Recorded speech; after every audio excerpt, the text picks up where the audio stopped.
Bom, boa noite a todos. Nós estamos na nossa última aula do curso de Direito Ambiental e Desenvolvimento Sustentável antes do recesso. A gente vai ter um recesso, e essa é a última aula antes do recesso, ok?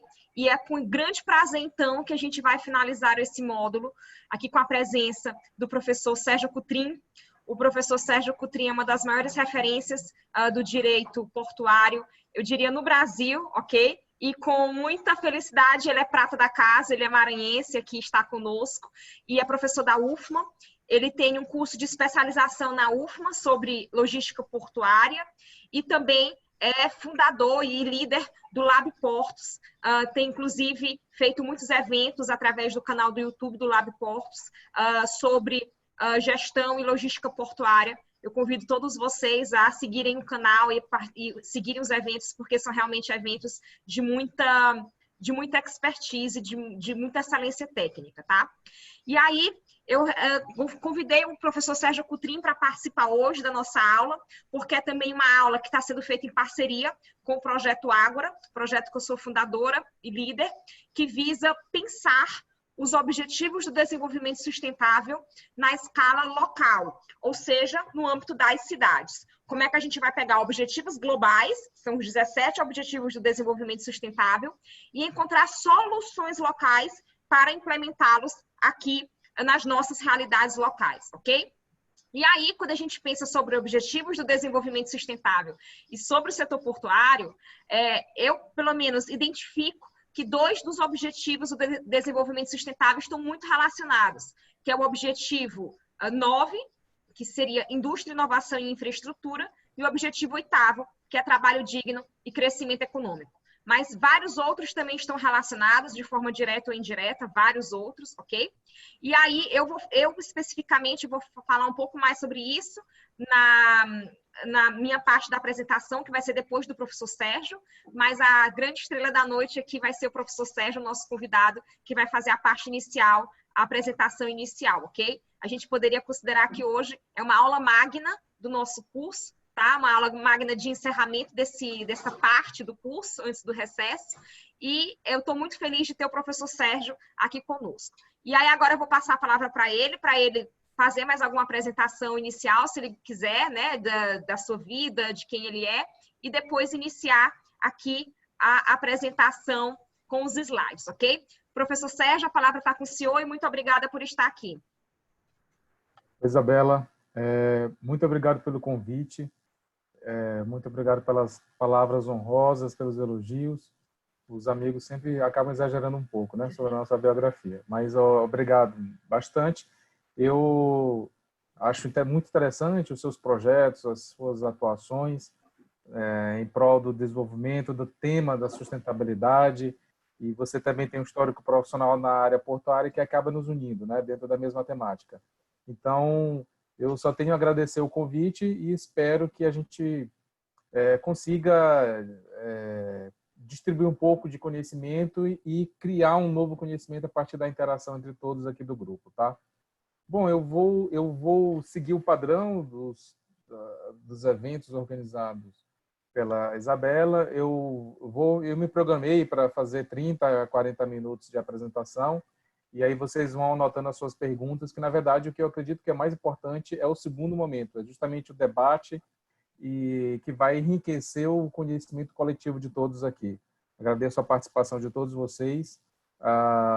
Meu amigo Léo Tadeu está presente, que foi por um acaso, não por um acaso, meu co-orientador do doutorado, e demais pessoas conhecidas. Eu sempre costumo aceitar os convites para falar sobre portos, porque é um tema que, na verdade, me agrada bastante, né? Então, eu escolhi trabalhar a questão portuária. Só para ter certeza, a tela da minha apresentação já está aparecendo para vocês? Tá. Ok. Sim. Eu sempre costumo aceitar os convites para... Deixa eu só colocar aqui em modo de apresentação. Eu acho que fica melhor, né?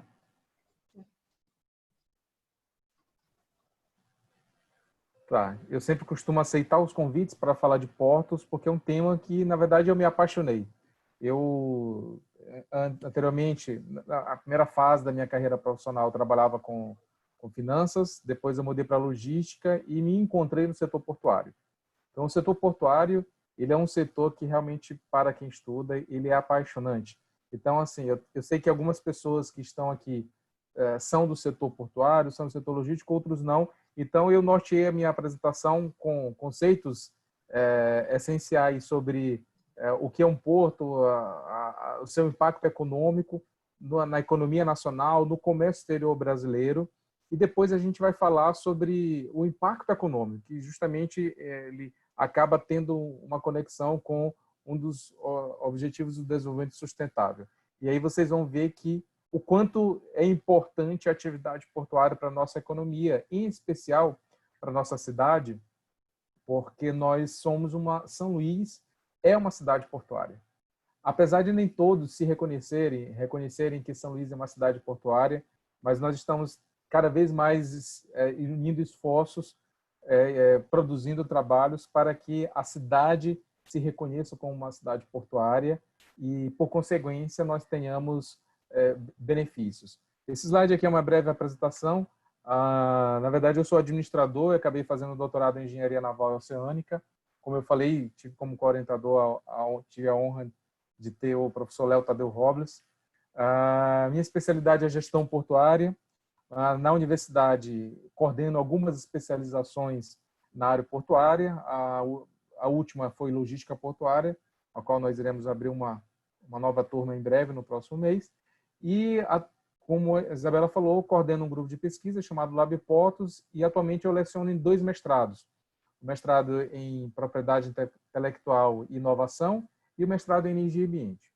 Pois bem, então a gente vai seguir essa linha de raciocínio, começando com os conceitos básicos, e professor não tem jeito, gosta de começar por um conceito, né? Então, para servir como base da nossa discussão, até a gente aprofundar e chegar na análise do impacto econômico que um sistema portuário tem em uma cidade. Então, o que seria um porto? Um porto, ele é um exemplo perfeito da globalização.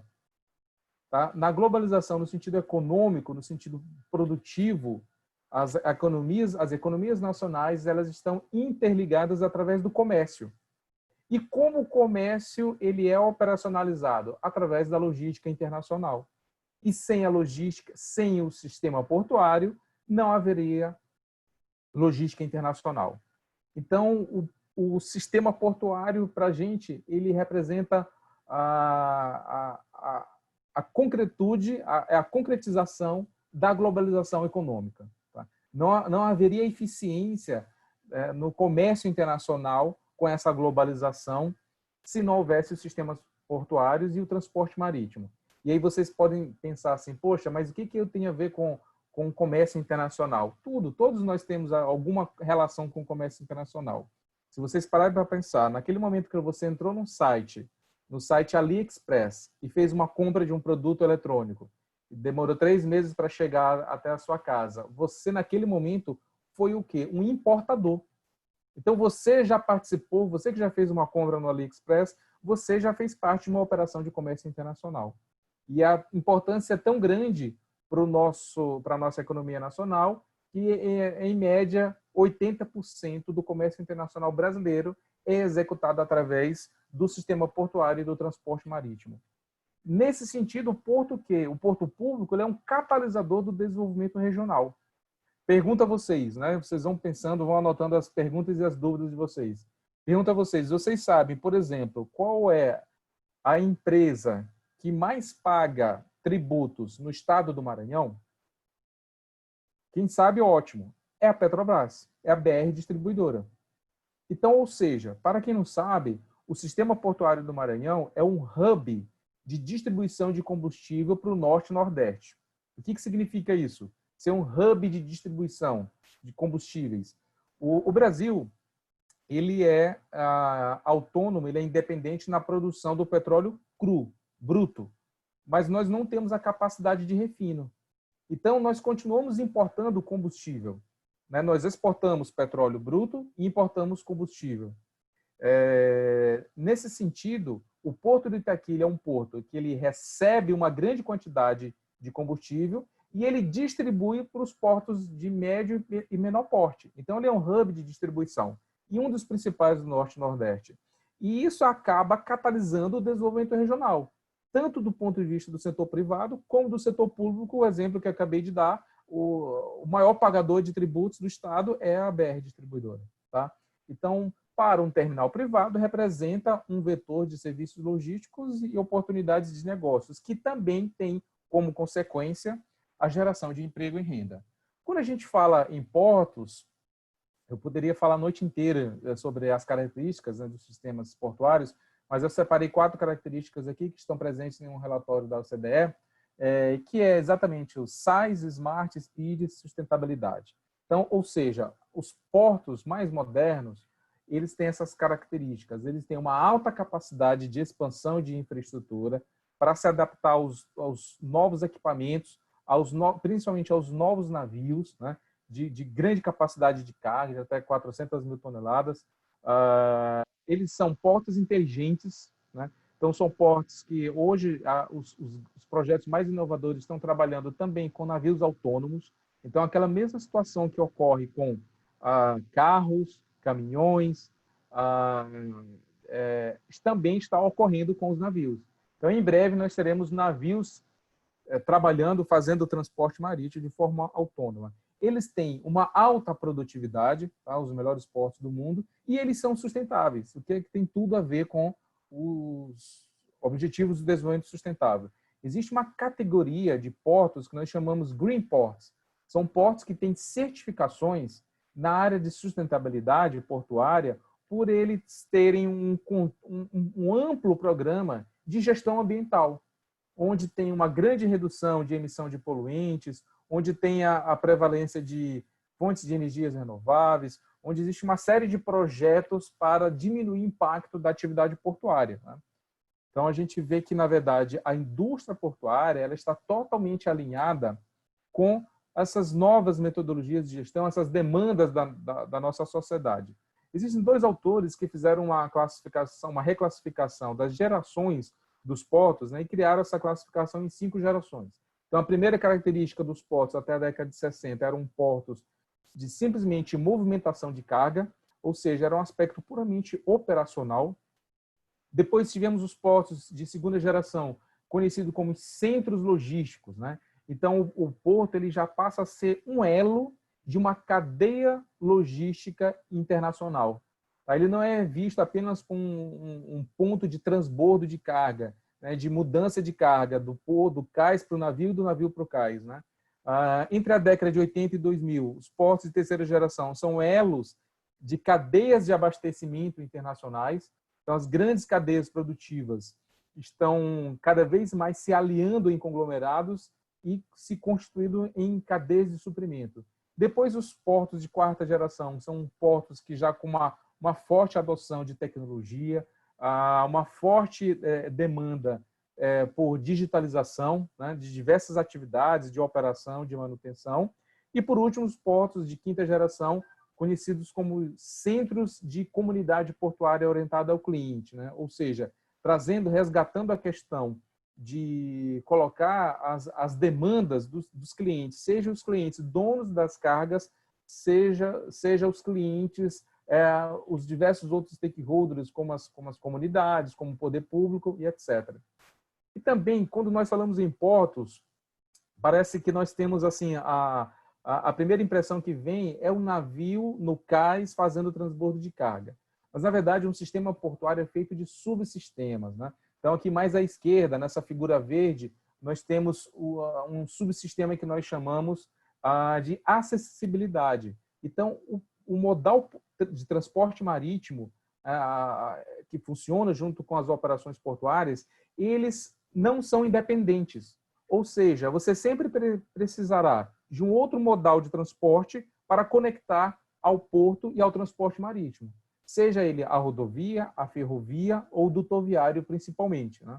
Depois, aqui em vermelho, nós temos um sistema de retroárea, ou seja, seria uma área de estoque, onde as mercadorias vão ficar por um curto espaço de tempo para em seguida vir para um subsistema que está aqui na parte amarela de atracação, né, onde estão ali os equipamentos portuários, né, e a acessibilidade marítima, que seria o último aqui subsistema, né? Quando a gente fala em sistema portuário, hoje nós estamos analisando de forma sistêmica, e não sistêmica apenas dos subsistemas internos portuários, mas de forma sistêmica com a sua inter-relação com a sociedade. Vocês podem observar nessa figura que existe uma ampla gama de stakeholders que estão presentes no sistema, na atividade, na operação portuária. Esses círculos aqui mais externos, eles estão os 5 grandes grupos de stakeholders que têm uma atuação, mas não propriamente de fiscalização ou regulação. Nós temos aqui os clientes, os donos das cargas, principalmente, as instituições de ensino e pesquisa, as comunidades na circunvizinhança das instalações portuárias, as fundações e associações e a imprensa. Agora, com quais outras entidades, principalmente entidades públicas, um porto ele se relaciona? Tá? Então, por exemplo, nós temos as agências, prioritariamente a ANTAC, a Agência de Transporte Aquaviário, a Agência Nacional de Saúde, a Anvisa. Do ponto de vista de controle, nós temos os principais órgãos de controle que em algum momento têm uma inter-relação com o setor portuário, os tribunais de contas, o TCU, a controladoria. Nós temos os sindicatos, a praticagem, órgãos intervenientes, alguns como, por exemplo, a Capitania dos Portos do Maranhão, que é a autoridade marítima. Na parte do meio ambiente, os 3 órgãos na área de meio ambiente no nível municipal, estadual e federal. Né? Do ponto de vista do governo municipal, a Prefeitura de São Luís, São José de Ribamar e Alcântara, devido aos terminais e passageiros. No governo federal, hoje, nós temos o Ministério da Infraestrutura, dentro dele a Secretaria de Portos e a Casa Civil, além dos conselhos de administração que fazem parte do arcabouço organizacional da atividade portuária. Então, dá para perceber que é uma atividade que tem uma ampla relação com diversos grupos de stakeholders, diversos agentes públicos e diversos outros agentes externos. Então, em alguns momentos, infelizmente, a atividade portuária ela acaba aparecendo mais na mídia, por exemplo, quando nós temos um acidente ambiental, como o que ocorreu agora no Líbano. E aí, assim, realmente é uma catástrofe. Nós lamentamos muito a perda das vidas, né? Mas a verdade é que de todos os modais de transporte, o transporte marítimo, por consequência da atividade portuária, é o que menos impacta o meio ambiente. Então, é o transporte mais limpo que tem. Então, esse é mais um dos motivos que nós temos que, na verdade, incentivar que a matriz de transporte brasileira acabe adotando cada vez mais o transporte marítimo. Felizmente, na data de ontem, o Brasil deu mais um passo nesse caminho. Foi entregue um projeto do governo federal no Congresso, que é o projeto BR do Mar. O que é o projeto BR do Mar? É um projeto de incentivo à cabotagem. O que é a cabotagem, para quem não trabalha no setor? Nós temos o transporte marítimo de longo curso, ou seja, aquele transporte transcontinental, o navio que vai sair daqui e vai para a China, vai para a Europa, vai para os Estados Unidos, vai para a Oceania. E nós temos o transporte marítimo ao longo da costa brasileira, que chama-se cabotagem. E nós utilizamos pouco a cabotagem no Brasil. Então, o governo federal criou um projeto, encaminhou ao Congresso, que inclui alguns diversos benefícios, redução de impostos e outros benefícios para estimular a cabotagem, né? Não tem por que um Brasil com um país tão grande, de dimensões tão continentais, nós utilizarmos tanto a questão do transporte rodoviário.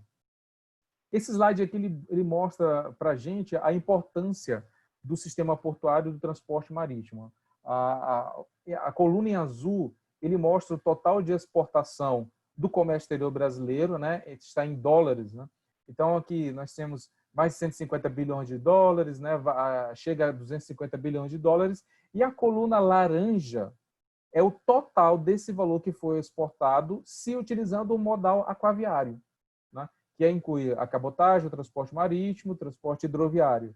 Então, assim, em média, nós temos aqui essa estatística do Ministério da Economia, em média, nós temos 83% durante esse período, onde o comércio exterior brasileiro se utilizou do modal aquaviário. Então, daí vocês podem perceber grande importância do nosso sistema portuário e, por consequência, do nosso transporte marítimo. Esse slide eu peguei mostrar uma rápida radiografia da visão dos nossos produtos exportados e importados, né? Aqui nesse primeiro momento, a visão dos produtos exportados brasileiros, e em especial nós temos aqui a soja com 19%, óleos brutos, minérios, então nós temos uma forte característica de commodities, né? É claro que se a gente fizer uma análise do ponto de vista econômico, não seria o ideal. O ideal seria que nós estivéssemos exportando produtos industrializados, né? Porque ele tem um alto valor agregado, ele tem uma cadeia produtiva mais rica, né? Mas, ao mesmo tempo, nós temos que celebrar. Nós temos que celebrar porque, graças ao agronegócio brasileiro, está sustentando a balança comercial brasileira. E uma balança comercial positiva do comércio exterior brasileiro tem diversos impactos positivos na taxa de câmbio, na taxa de inflação, na poupança interna. Então, assim, é muito positivo, né? Então, assim, a economia brasileira ela tem uma vocação natural para o agronegócio. É inegável isso. E somos líderes de diversos produtos. No caso do nosso estado, mais um motivo para comemorarmos, porque nosso sistema portuário faz parte de uma região que nós chamamos Portos do Arco Norte. O que seria isso? Pegaram o globo terrestre, pegaram o paralelo 16, né? O paralelo 16 que passa no centro-oeste brasileiro, e definiram o seguinte: olha, a nova fronteira agrícola de expansão do agronegócio brasileiro está aqui nessa região, que inclui alguns estados do centro-oeste, norte e nordeste. Então, a região sul e sudeste já atingiu sua capacidade de expansão da atividade agrícola. Já isso não ocorre no Arco Norte. E no Arco Norte, os portos do Arco Norte acabam tendo uma importância muito maior neste momento. Então, nós temos que comemorar, porque nós estamos incluídos dentro desse sistema, desse contexto que prevê uma grande evolução econômica. Nesse momento de crise política, econômica, sanitária, o agronegócio é um dos poucos setores que, na verdade, vem batendo recordes de crescimento. E isso tem um impacto na nossa economia, né? Esse próximo slide ele apresenta uma visão geral dos produtos importados. Aí a gente vê que muda um pouco a característica, né? Não há uma concentração tão grande em commodities, aí a gente já observa aqui alguns outros produtos, né, industrializados. Esse slide, pessoal, eu trouxe para mostrar um panorama recente. Mediante essa pandemia, a Organização Mundial do Comércio fez uma projeção do volume do comércio mundial para o período de 2020 até 2021. Ela estabeleceu dois cenários. Aqui, à esquerda, um cenário otimista e à direita, um cenário pessimista. E a gente vê que, por exemplo, no cenário otimista, haverá um decréscimo do comércio mundial da ordem de 5,7%. E no cenário pessimista, 15,6%. A pandemia ela está tendo diversos impactos, inclusive nas reconfigurações dessas cadeias produtivas internacionais. O que significa essa reconfiguração dessa cadeia produtiva? Os países se especializaram em transferir parte da sua manufatura para onde? Principalmente para a Ásia, principalmente para a China. Só que essa transferência das suas manufaturas, né? Por exemplo, a Apple. A Apple é uma empresa fabricante de computadores celulares? Não. A Apple é uma empresa de design. Essa é a essência da Apple, né? As suas indústrias estão na China, estão na Coreia, né? As suas manufaturas. Então, só que a dependência que ficou comprovada agora, neste momento de pandemia, está fazendo essas empresas e por consequência, as nações repensarem essa configuração das suas cadeias de abastecimento e que, por consequência, haverá uma reconfiguração das cadeias logísticas internacionais, em especial do transporte marítimo. Por quê? O transporte marítimo e a atividade portuária é uma função demandada a partir do nível de produção. Quanto maior o nível de produção nas nações, maior a demanda por transporte marítimo e por serviços portuários. Esses números agregados aqui são valores agregados que a Organização Mundial apurou, mas se a gente for analisar por setores, como a gente comentou ainda há pouco, o setor do agronegócio, na verdade, está positivo, né? E nós vamos observar o que vai acontecer em relação aos impactos nos outros setores. Quando a gente analisa essa questão de globalização e essa geoeconomia, essa geografia, essa análise, ela nos traz duas informações para a gente analisar. Quando a gente olha a nossa localização no globo, nós percebemos claramente uma desvantagem nossa.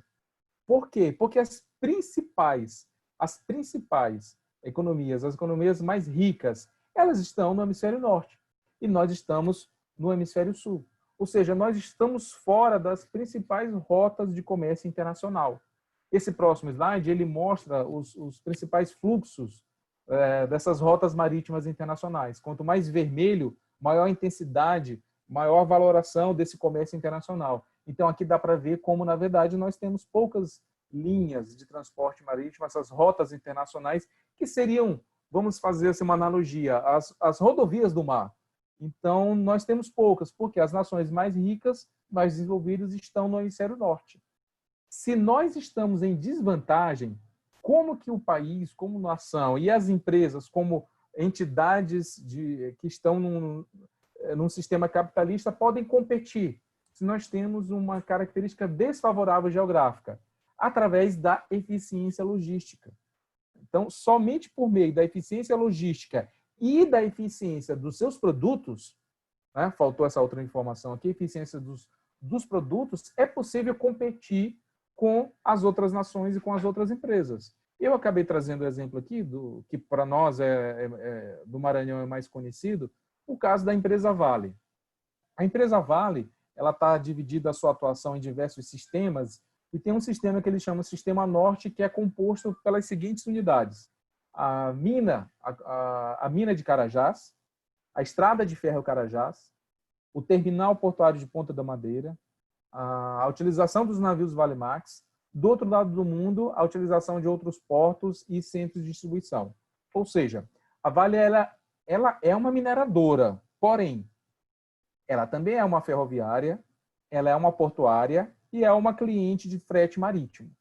Ela acaba construindo um sistema logístico que favoreça essa desvantagem tão grande em relação à localização. Porque o principal cliente da Vale, no caso, ele está ao lado do principal concorrente da Vale, a China. A Austrália está do lado da China, muito diferente da comparação Brasil-China, né? Então, essa eficiência logística e também, é verdade, a qualidade do minério de ferro do Brasil, ele também tem uma qualidade superior ao minério de ferro da Austrália, e isso ocorre em outros produtos. Em regra geral, no agronegócio brasileiro, nós temos altíssima produtividade, maior do que os concorrentes americanos e os europeus, e essa é uma característica que ajuda a fazer com que os agricultores brasileiros possam competir nessa cadeia internacional. Então, quando a gente analisa o fluxo de comércio internacional e a logística, nós temos essa seguinte aqui divisão. De um lado, nós temos fornecedores com os serviços aduaneiros, ou seja, os serviços de fiscalização da atividade portuária do comércio internacional, que é rigoroso, que é burocrático, que tem que ser bastante exigente por motivos de segurança, de contra-terrorismo, de questões de saúde, de questões sanitárias, né? Então, do outro lado, você tem os clientes com também os seus respectivos serviços aduaneiros. E aí, esse contexto se configura na gestão da cadeia de suprimentos, né? A gestão da cadeia de suprimentos no comércio internacional é o que nós temos de mais moderno, de mais sofisticado, né? Então, nós podemos entender então que os portos se caracterizam como empreendimentos de alto capital intensivo, que demandam investimentos em infraestrutura e em superestrutura. Alguns slides eu acabo passando aqui um pouco mais rápido para a gente não perder tanto tempo, e depois esse slide eu posso deixar disponível para a Isabel, ela pode distribuir também para os participantes. E aí, após essa contextualização da atividade portuária, eu vou partir aqui para o meu segundo momento para a gente poder fazer o fechamento. Mediante essa atividade portuária, a qual vocês já entenderam um pouco dos conceitos, dos seus sistemas e subsistemas, vem a pergunta: qual é o impacto econômico da atividade portuária para uma região, para um estado? Essa pergunta eu sempre me fiz durante muito tempo, né? Porque às vezes a gente vê na imprensa algumas notícias negativas em relação à atividade portuária. É claro que toda atividade industrial ela tem um impacto no meio ambiente, nas pessoas. O desafio desses gestores é mitigar esses impactos, obedecer os rigores da lei ambiental brasileira, que é uma das mais rigorosas do mundo, e mitigar esses impactos. Mas qual é o verdadeiro impacto econômico da atividade portuária para um estado, para uma região? Eu e meu amigo Léo Tadeu Robles tivemos a oportunidade de produzir um artigo que fez uma seguinte análise. Qual seria, o artigo tinha o seguinte objetivo, responder a pergunta, qual seria o impacto, qual será o impacto econômico no estado do Maranhão da implementação de um novo porto? Qual o novo porto? O projeto do Terminal Portuário de Alcântara, TPA. Né? Então, existe um grupo de investidores que fez um projeto, apresentou a ANTAQ aprovou, e esse projeto é para a instalação de um terminal na região de Alcântara. Os projetos, a autorização da ANTAQ já tem, agora eles estão em fase de outros projetos para obtenção das licenças de construção, né? E por consequência. Então, para nós respondermos essa pergunta, eu e meu amigo Léo, nós fomos buscar na literatura como que se analisa o impacto econômico de uma atividade portuária. Primeiro, de qualquer atividade. Existe uma ampla literatura sobre isso que classifica o impacto econômico em direto, indireto e induzido. O que seria isso? O impacto direto, ele é o gasto realizado diretamente pelo terminal. Aquilo que o terminal, ele gastar, ele desembolsar, para ele iniciar a sua operação ou a manutenção dele é o gasto direto. Aí nós temos o impacto indireto, ou seja, o conjunto de fornecedores que prestam serviços para uma empresa portuária, ele vai realizar também uma nova onda de gastos. Então, nós temos os gastos indiretos. E os gastos induzidos?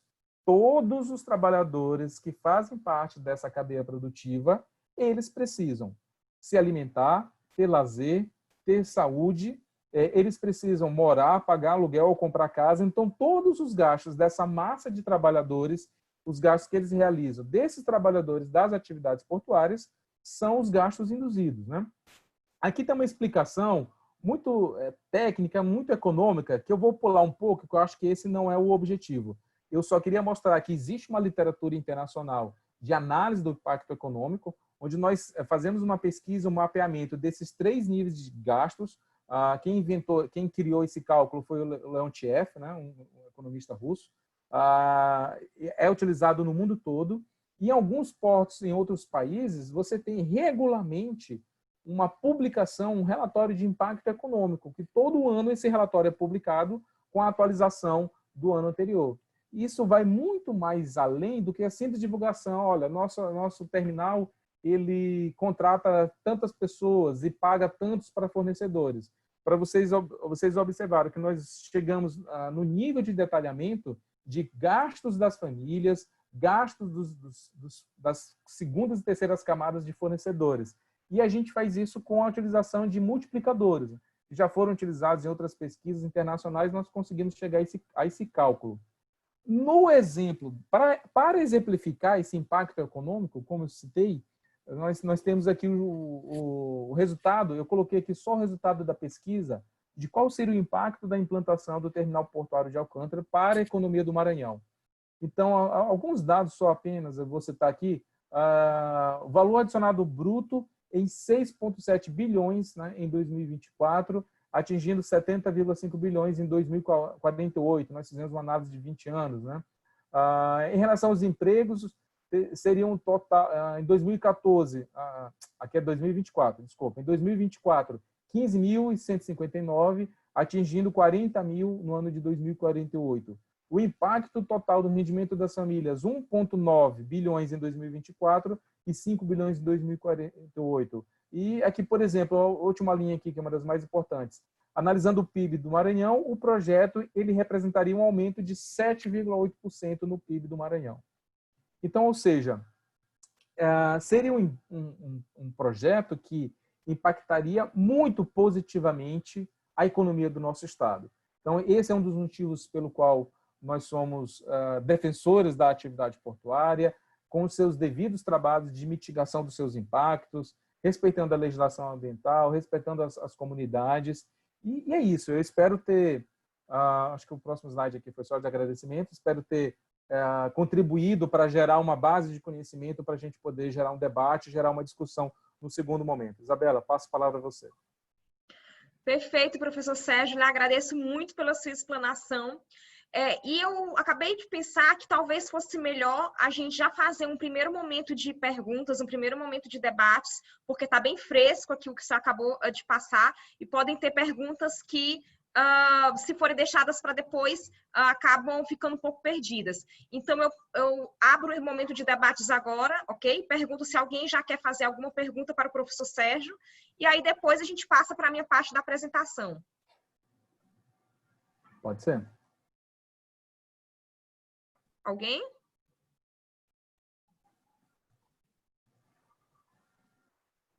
Não? O povo está meio tímido ainda. Quando dá mais para o final da hora, eles começam a participar. Bom, pessoal, então, já que vocês estão um pouco tímidos agora... Professora. Oi, Francisco. Só rapidamente uma pergunta. Eu queria saber do professor Sérgio, primeiro, parabenizar pela apresentação, muito esclarecedora. E eu gostaria de saber se a posição geográfica do Maranhão ela dá alguma vantagem estratégica em relação à questão portuária para a atração desse tipo de investimento. Ok. Francisco, essa pergunta é muito interessante, né? E é uma pergunta recorrente, né, sobre quais seriam as vantagens do sistema portuário do Maranhão. E você acredita, assim, o que eu vejo, o que é mais falado, são duas características: a posição geográfica, porque nós estamos ao ponto mais quase ao norte do Brasil, estamos muito mais próximos do mercado americano, europeu e asiático do que os portos do sul e sudeste. Esse é o primeiro fato que é comprovado. Por exemplo, vamos colocar em números, em dias. Um navio que sai daqui para a Ásia, ele vai chegar 5 dias mais cedo do que um navio que sai de Santos para a Ásia. Aí você fala, mas 5 dias? Mas a questão é, esses 5 dias de um navio consumindo diesel marítimo representa o maior custo do transporte marítimo. O maior custo do transporte marítimo é combustível. Então, são 5 dias que representam uma economia muito grande no transporte marítimo, né? Então, a segunda característica que as pessoas mais falam é a profundidade, né, do nosso canal de acesso marítimo. E, às vezes, as pessoas até acabam usando a expressão do calado, né, mas acabam falando do calado do porto, né, mas o porto não tem calado, o porto tem profundidade. Porque nós temos nossos terminais, nossos berços, eles apresentam uma profundidade de até 25 metros, né, e isso permitindo que a profundidade é maior, permitindo um calado de um navio de 25 metros. Ou seja, o que é o calado? É a distância entre a linha d'água e o ponto mais fundo do casco do navio. Então, 25 metros de calado é um calado assim, que deixa o nosso sistema portuário entre os melhores do mundo. Tá? Essas são as duas características mais citadas dos benefícios do nosso complexo portuário. Mas eu gosto de dizer outra, que na verdade é o acesso ferroviário. O que acontece? Nós temos portos no Brasil que não tem uma ferrovia. E nós temos 3. Então, para ser sincero, nós temos uma tríade de 3 principais benefícios, né?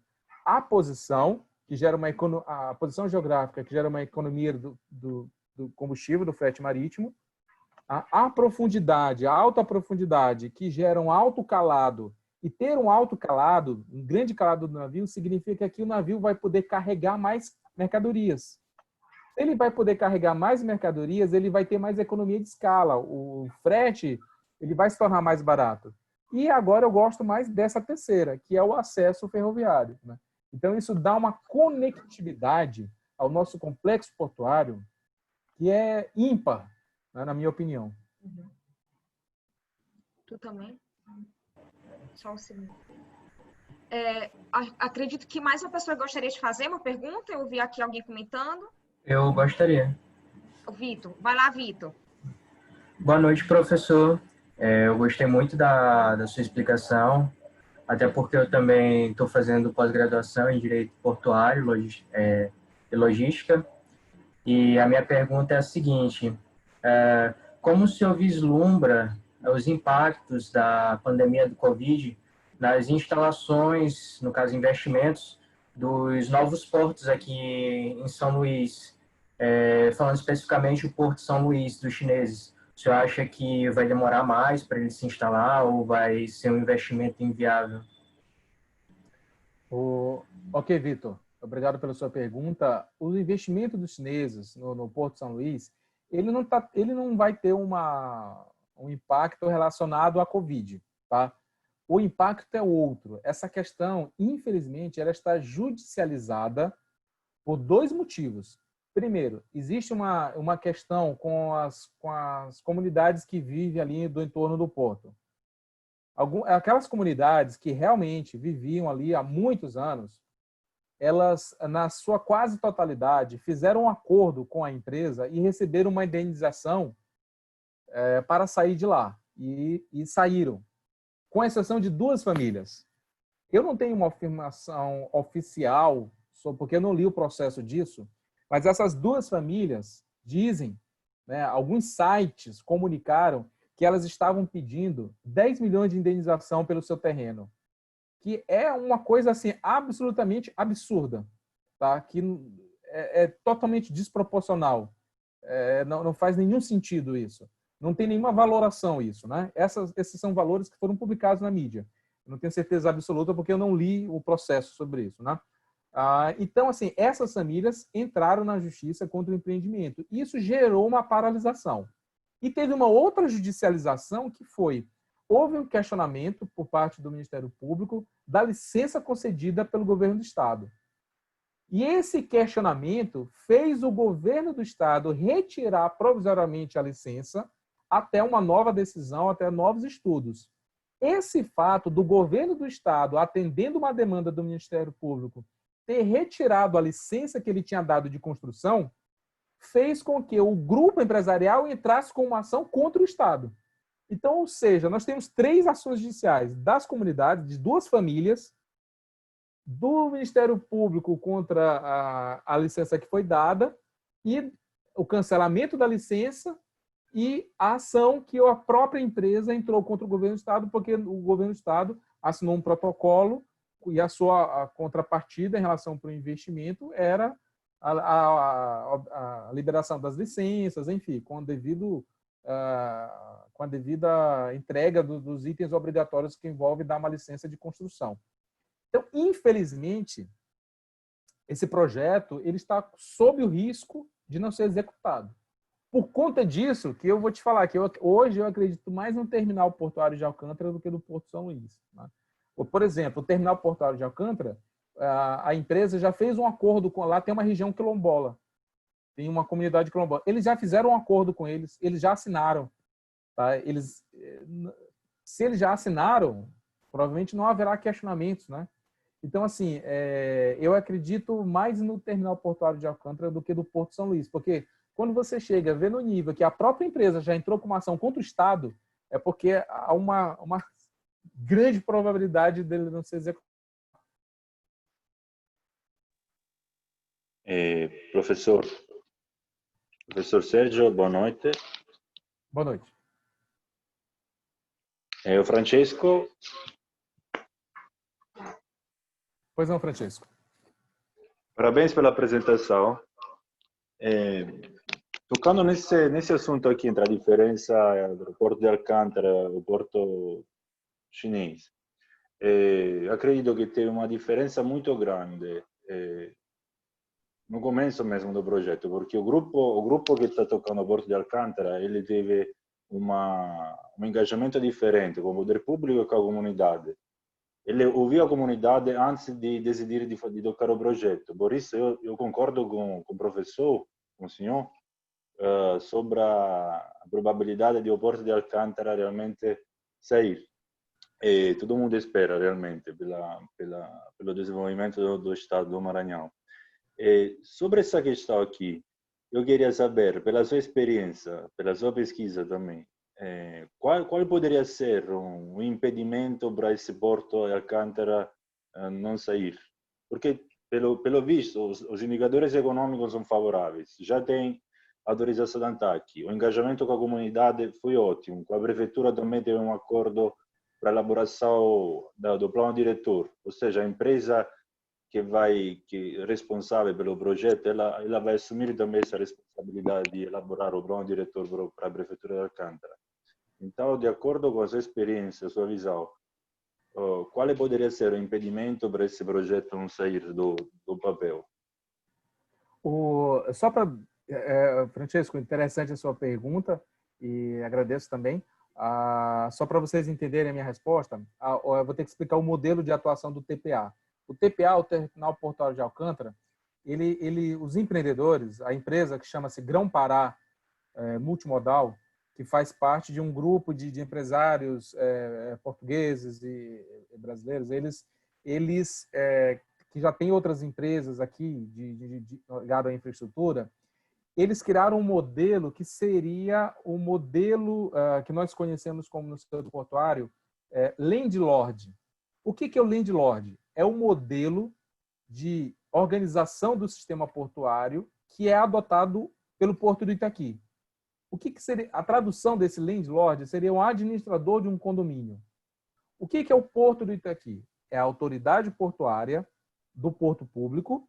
Ele não é o operador. Dentro da poligonal, da área delimitada do porto público, lá dentro, quem faz a operação? Empresas privadas. Ou elas arrendaram um berço inteiro para ela, ou não, ou você tem os operadores portuários que estão operando de acordo com a demanda de cada carga. E o Porto do Itaqui administra essa operação toda. Ele deixou de ser o operador. Ele não tem um funcionário dele fazendo a operação, não tem uma máquina dele, ele não tem um guindaste. O Porto do Itaqui não tem um guindaste, né?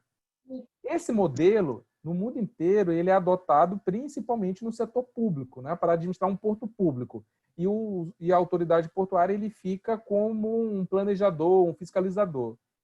O modelo que o Terminal Portuário de Alcântara está querendo adotar é esse adaptado ao setor privado. Por quê? Porque o TPA ele não é uma empresa que tem a carga própria como a Vale. A Vale tem a sua carga, que é o minério, né? Então, qual é o modelo do TPA? Ele se propõe a ser um administrador de um condomínio, e no condomínio estarão instalados diversas empresas que serão as operadoras. Tá? Para esse modelo ter sucesso e ser efetivado, é preciso que as empresas privadas comprem essa ideia. Daí, eu respondo agora a sua pergunta.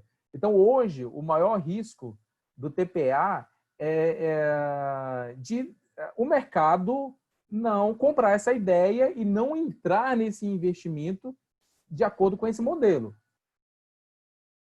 As probabilidades existem desse modelo ser executado e ter sucesso, porque, como eu comentei, por exemplo, nós estamos localizados na região de maior expansão do agronegócio, então tem uma demanda crescente pela exportação de produtos agrícolas. Nós estamos localizados nessa região de maior expansão. No caso da Vale, já foi até noticiado em alguns jornais que já houve até algumas tratativas da Vale entrar nessa operação com eles devido a uma futura limitação do sistema portuário da Vale.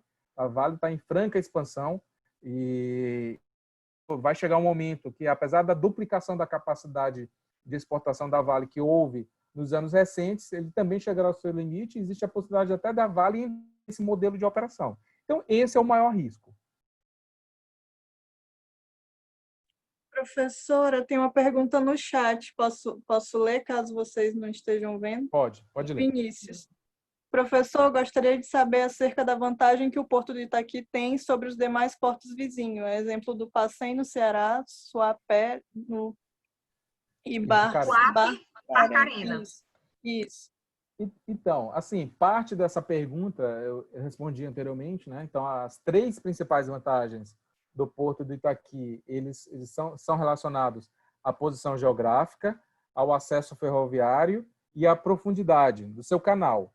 como o Vinícius deu esses 3 exemplos aqui para comparação, que são estados do Norte e Nordeste, então a gente pode excluir o primeiro, que é a posição geográfica, porque todos esses estados estão próximos aos nossos, e esses portos, né, o Porto de Pecém, o Porto de Suape, o Porto de Barcarena, eles são estados que estão nessa grande região geográfica que ficou conhecida como Arco Norte, então a posição geográfica é boa para a gente e para eles. Eles têm acesso ferroviário, mas não três ferrovias. Então, nós temos 3 ferrovias que compõem um diferencial em relação a esses terminais portuários e nenhum deles tem uma profundidade de até 25 metros. Né? E uma profundidade natural, ou seja, né?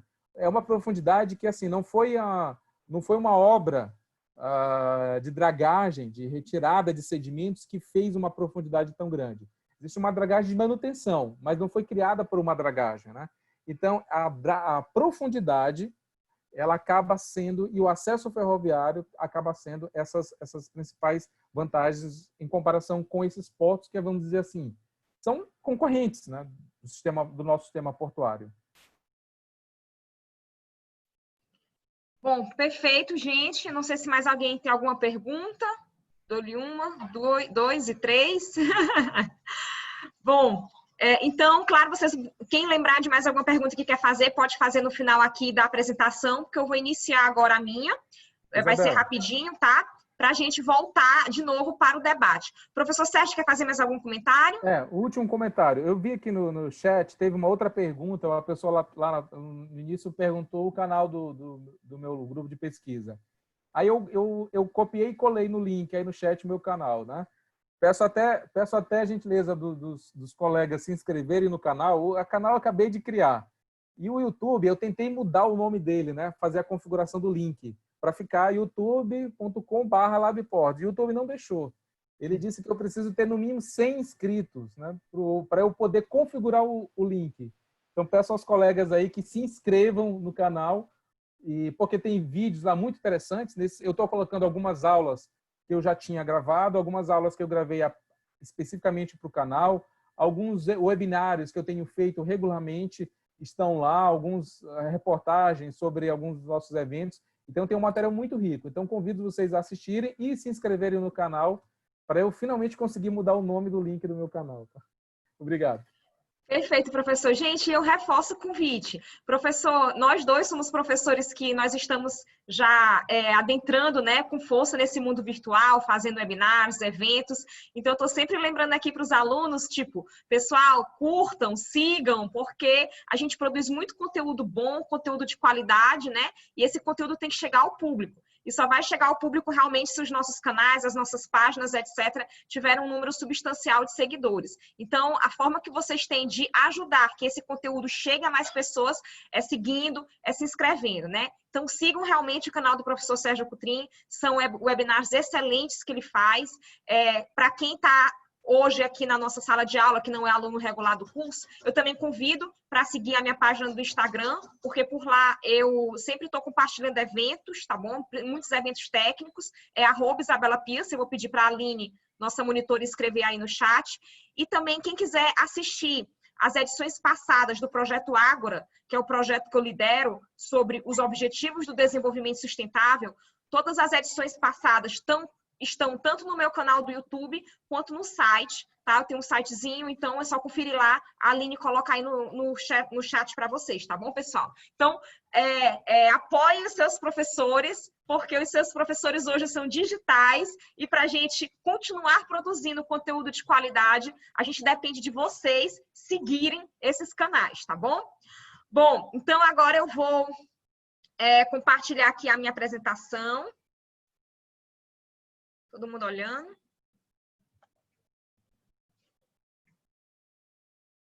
Vocês estão vendo, pessoal? Sim. Perfeito. Bom, então eu também vou falar sobre portos e eu vou falar especificamente sobre a responsabilidade socioambiental como investimento estratégico de portos públicos. Muito do que eu vou falar aqui tem relação direta com o que o professor Sérgio comentou, também com alguma das perguntas, essas últimas perguntas que foram feitas, tá? E como foi que esse tema surgiu? Bom, Quando eu trabalhava na IMAP, eu trabalhei 3 anos na IMAP, não trabalho mais, mas já trabalhei 3 anos lá. O primeiro setor que eu passei foi o setor de meio ambiente, que é justamente a minha especialidade. E dentro do setor do meio ambiente, pediram para eu encontrar uma solução jurídica para um caso que não era estritamente ambiental, mas tinha relação, porque tudo que é social também tem alguma relação com ambiental, certo? E qual era o caso? O caso é que nós temos um convênio de delegação da União para o Estado do Maranhão, basicamente uma norma, ok? Um convênio de delegação acaba sendo uma lei específica, uma norma, dizendo que a União delegava para o Estado do Maranhão a administrar, o poder de criar o Estado do Maranhão criou uma empresa, a IMAP, e seria a IMAP a administradora do Porto do Itaqui. Então, em geral, são empresas públicas, porém da União, que administram os portos públicos, e aí aqui no caso da Maranhão foi feita uma delegação da União para o Estado do Maranhão, e através da IMAP, que é uma empresa pública estadual, o Porto do Itaqui é administrado, ok? O professor Sérgio, inclusive, explicou como é que funciona essa questão que a IMAP ou outras autoridades portuárias de portos públicos, elas são as síndicas do condomínio. Elas não operam nada, mas elas organizam, enfim, funcionam como síndicas de um condomínio, ok? Pois bem, então, nesse convênio de delegação, tinha uma cláusula dizendo que, nos slides eu vou mostrar para vocês, mais específico, tinha uma cláusula dizendo que o valor arrecadado com receita, com as tarifas portuárias, enfim, o valor arrecadado com as empresas que operam no porto, com as empresas privadas que operam no porto, ok? Deveria ser investido somente no porto. Não poderia sair para fora da poligonal do porto, para fora do porto, ok? E aí, sempre houve muita vontade de se investir nas comunidades vizinhas ao porto. Desde sempre foram feitos alguns projetos de apoio às comunidades, mas nunca se investindo mesmo valores nessas comunidades. E a justificativa para não se investir sempre foi que o convênio de delegação não permitia isso. Dizia que todo o dinheiro arrecadado tinha que ficar dentro do próprio porto, não poderia sair do porto, ok? E aí, quando eu entrei na IMAP, pediram para eu encontrar uma solução jurídica, porque se tinha muita vontade de fazer projetos nas comunidades vizinhas e apoiando até mesmo investindo valores nessas comunidades vizinhas, já que, eu não sei se vocês já foram alguma vez ao Porto do Itaqui, que não é da área portuária, mas quando a gente está indo para o Porto do Itaqui, é uma situação muito chocante, pelo menos para mim sempre foi, o fato de que todas as comunidades vizinhas são muito carentes, ok? São bairros de média, baixa renda, mas principalmente baixa renda. E nós temos no Porto de Itaqui o principal celeiro de desenvolvimento do Maranhão.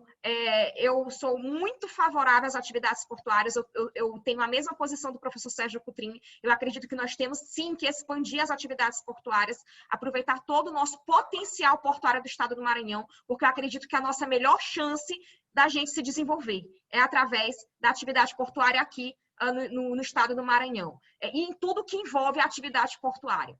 Mas a gente tem que procurar uma forma de toda essa riqueza, esse potencial de riqueza da atividade portuária beneficiar as pessoas que vivem aqui, as pessoas locais, não é? Então é muito chocante, por exemplo, quando eu ia todo dia para a IMAP, eu atravessava toda ali a área do Itaquibacanga, os bairros que estão ali no Itaquibacanga, o ônibus não parava nenhuma vez para pegar profissionais ali, parava nos bairros anteriores, aqui em Renascença, Calhau, etc., o ônibus parava, pegava profissionais, e quando atravessava a ponte não parava mais, o que é um sintoma de que aquelas pessoas não estão tendo a oportunidade, a qualificação, etc., para terem os mais altos cargos das empresas. Então, como é que a gente modifica isso? Como é que o dinheiro, a riqueza gerada nas atividades do setor portuário podem beneficiar as populações locais. E beneficiar não de uma forma simplesmente assistencialista, né? Mas de uma forma duradoura, de uma forma que realmente promova um desenvolvimento, que faça com que essas comunidades ao redor do porto realmente tenham uma melhora na sua qualidade de vida e passem a ser partes de todo esse setor portuário, passem a integrar como membros ativos o setor portuário, ter empregos lá, ter qualificação para assumir melhores trabalhos, ou mesmo trabalhos de forma geral dentro dos portos, ok? Dentro dos portos e tubos.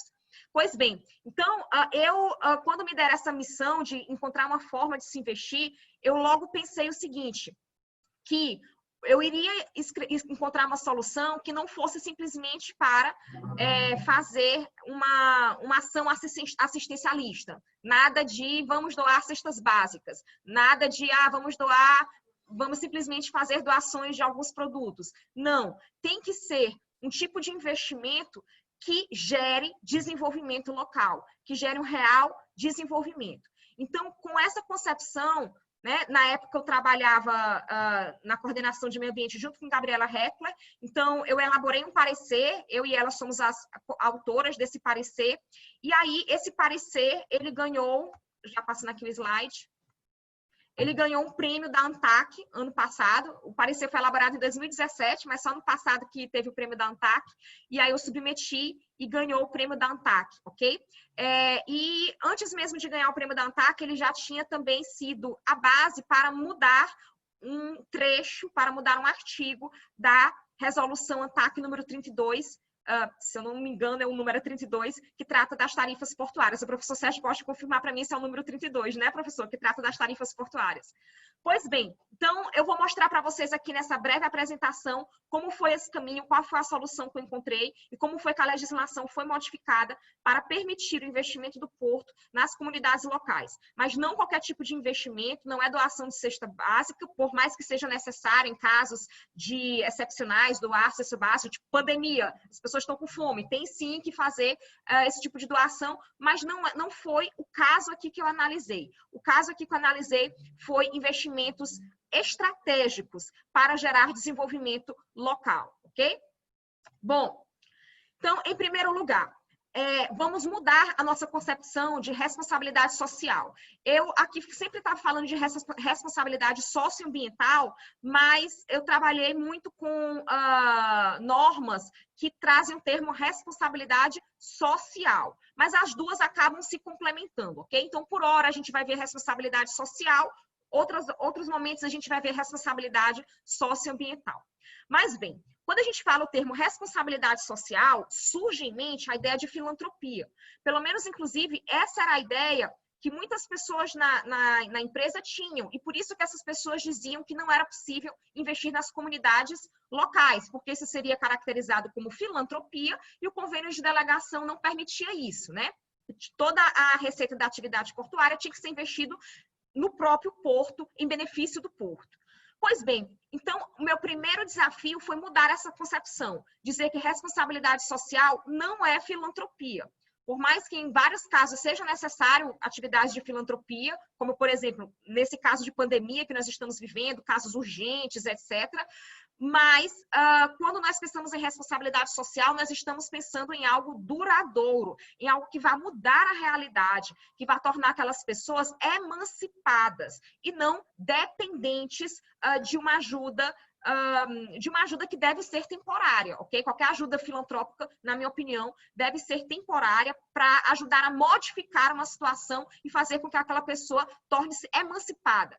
Bom, e aí a norma ABNT ISO 26000 de 2010, ela trata especificamente sobre responsabilidade social e ela traz um conceito de responsabilidade social que encaixa perfeitamente no que eu acredito e no que eu estava procurando para esse parecer. A gente brinca que advogado, né, ele sai procurando, ele sai pensando nas várias normas aquilo que se adequa ao que ele quer, né, ao que ele está querendo construir, ao argumento que ele está querendo construir. Então, foi exatamente isso. Das normas que existem, vamos pegar aquela norma que vai se adequar realmente ao conceito de responsabilidade social que eu estou querendo demonstrar.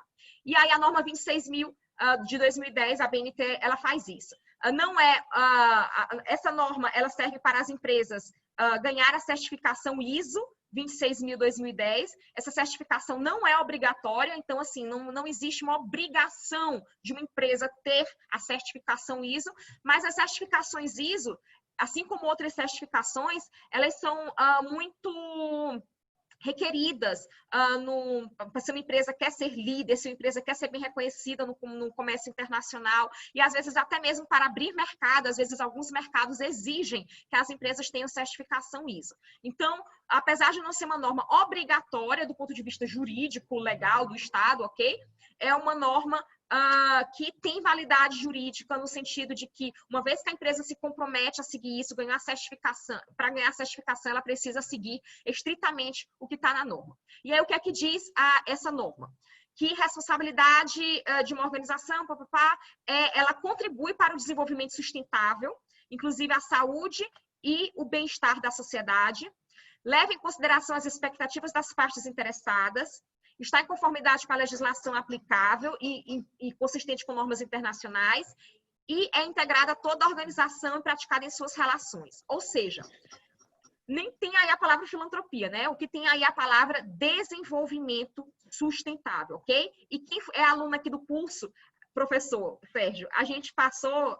Eu acho que nós estamos na 18ª aula, se não me engano. A gente passou as 18 aulas passadas só falando sobre desenvolvimento sustentável. O conceito de desenvolvimento sustentável, exemplos práticos de desenvolvimento sustentável. Então, os alunos aqui estão mais que cientes do que é desenvolvimento sustentável, toda a densidade teórica e prática que esse conceito traz. Não, eu sempre digo, não se trata de abraçar árvores, desenvolvimento sustentável nunca foi sobre abraçar árvores, desenvolvimento sustentável é sobre a gente fazer uma sociedade desenvolvida hoje, essa sociedade desenvolvida hoje, ela é economicamente próspera e socialmente inclusiva, mas ao mesmo tempo que essa sociedade ela seja duradoura, esse desenvolvimento do presente seja duradouro, perdure no longo prazo, não vá ser um ciclo econômico de 5 anos, de 10 anos, ok?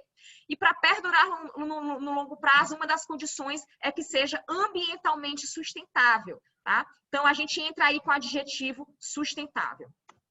Bom, e aí a responsabilidade social ou socioambiental traz muitas vantagens competitivas, estratégicas para a empresa. Então, não é só a ideia de que nós estamos fazendo bem, também é isso, a gente quer o bem, ok?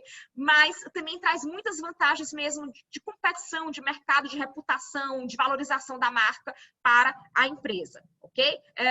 De percepção dos investidores em relação àquela marca, àquela empresa. Bom, e aí a norma 26.000 também traz os temas centrais de responsabilidade social, direitos humanos, práticas de trabalho, meio ambiente, práticas leais de operações, questões relativas ao consumidor e envolvimento e desenvolvimento da comunidade. E aí eu sublinho esse último tema. Vejam, envolvimento e desenvolvimento da comunidade, ok? Bom, e aí, saindo da norma ISO 26.000, a gente também encontra a ideia de responsabilidade social, pelo menos de forma indireta, no próprio planejamento estratégico do setor portuário, né? O setor portuário possui planejamento estratégico, o mais amplo em nível nacional, mas também os portos possuem planos mestres, plano de desenvolvimento de PDZ, o Porto de Itaqui tem seu próprio PDZ, ok? Mas aqui eu trouxe só o planejamento estratégico em nível nacional. E nós temos aqui 4 pilares: regularização de contratos e áreas ocupadas, estrutura de gestão financeira, ou seja, os portos do Brasil têm que buscar estarem organizados e fazerem ações em prol desses 4 pilares. Ampliação de eficiência operacional e otimização dos recursos existentes e relação porto-cidade, ok? Então, essa relação porto-cidade é para lembrar que um porto, ele está ele está relacionado com uma cidade, né? São as cidades portuárias, como o professor Sérgio Coutrin falou no início da apresentação dele. E apesar de São Luís, nem sempre a gente lembrar que São Luís é uma cidade portuária, às vezes, para muitas pessoas que não estão envolvidas no porto, isso passa batida, elas nem lembram, ok? São Luís é sim uma cidade portuária e eu acredito que nós temos o dever de relembrar de forma muito mais forte, de promover essa relação porto-cidade de forma muito mais forte. Inclusive, se muitas vezes, para muitas pessoas, elas até esquecem que São Luís é uma cidade portuária, se isso não está claro para muitas pessoas, é porque eu acredito que, de uma forma geral, todo mundo do setor portuário, de uma forma geral, o complexo portuário, de uma forma geral, está precisando falar mais, está precisando agir mais, atuar mais na relação porto-cidade, ok? Como é que o porto se relaciona com a sua cidade, com a cidade onde ele está inserido. Bom, e aí, mais uma vez, a relação porto-cidade e a ideia de responsabilidade social, ela entra dentro do setor portuário, agora através do Índice de Desempenho Ambiental da ANTAC. A ANTAC é a agência reguladora do setor portuário, ok? O professor Sérgio Coutrinho já falou isso. E a ANTAC, todo ano, ela faz uma classificação dos portos de acordo com o Índice de Desempenho Ambiental de cada um. E aí, dentro do Índice de Desempenho Ambiental de cada um, ok? Tem um critério específico, tem um ramo específico de critérios chamado sociológico-cultural, ok? Ou seja, para a gente falar mais uma prova de que meio ambiente não é e nunca foi só e somente abraçar árvores, né? Tem, na verdade, até mesmo dentro de um índice de desempenho ambiental que, para muitos que não conhecem esse índice, poderia soar que é apenas relacionado a meio ambiente. Tem muito meio ambiente aí, sim, mas ele também traz um braço específico sobre as questões sociológico-culturais do porto com a cidade, ok? E aí, numa pergunta específica, né, num critério específico do índice, da categoria sociocultural, é perguntado sobre educação ambiental, se há na instalação portuária a promoção de ações de educação ambiental. E nesse ponto, eu trouxe essa pergunta específica porque ela mostra que é necessário fazer ações assim, não apenas para dentro da comunidade portuária, para os trabalhadores da comunidade portuária que trabalham ali dentro do porto, mas também para fora do porto, ok? Ou seja, evidenciando muito esse dever dos portos de se comunicarem, de fazerem ações relacionadas às comunidades vizinhas, à sociedade geral da cidade onde eles estão envolvidos. Então, vejam aqui a segunda pergunta, por exemplo, né, o segundo critério diz, se o porto, né, uma pergunta, se o porto desenvolve programas de educação ambiental em parceria com escolas, universidades ou organizações não governamentais. E a terceira, os programas de educação ambiental atingem também comunidades externas à instalação portuária. Então, o porto que segue esses dois critérios aqui relacionados à comunidade fora do porto, ok? Pontuam positivo dentro do índice de desempenho ambiental, ok? Bom, e aí eu lembro que toda vez que a gente fala no termo desenvolvimento sustentável, como eu já falei, nós estamos falando de desenvolvimento, ok? E aí, só para lembrar, na nossa Constituição Federal, a ideia de desenvolvimento, ela está explícita, apesar do termo desenvolvimento sustentável não estar explícito na nossa Constituição, ele está de forma implícita quando a nossa Constituição traz a palavra desenvolvimento como um dos objetivos da nossa República, ok? E aí, lá no artigo 225, alia esse desenvolvimento com a proteção do meio ambiente. Então, faz essa conciliação, desenvolvimento mais meio ambiente, e nós temos aí o desenvolvimento sustentável, tá? Então, eu trouxe especificamente o artigo 3º aqui para vocês, lembrando que constitui objetivos fundamentais da República Federativa do Brasil, 2 pontos. Garantir o desenvolvimento nacional e erradicar a pobreza e a marginalização e reduzir as desigualdades sociais e regionais.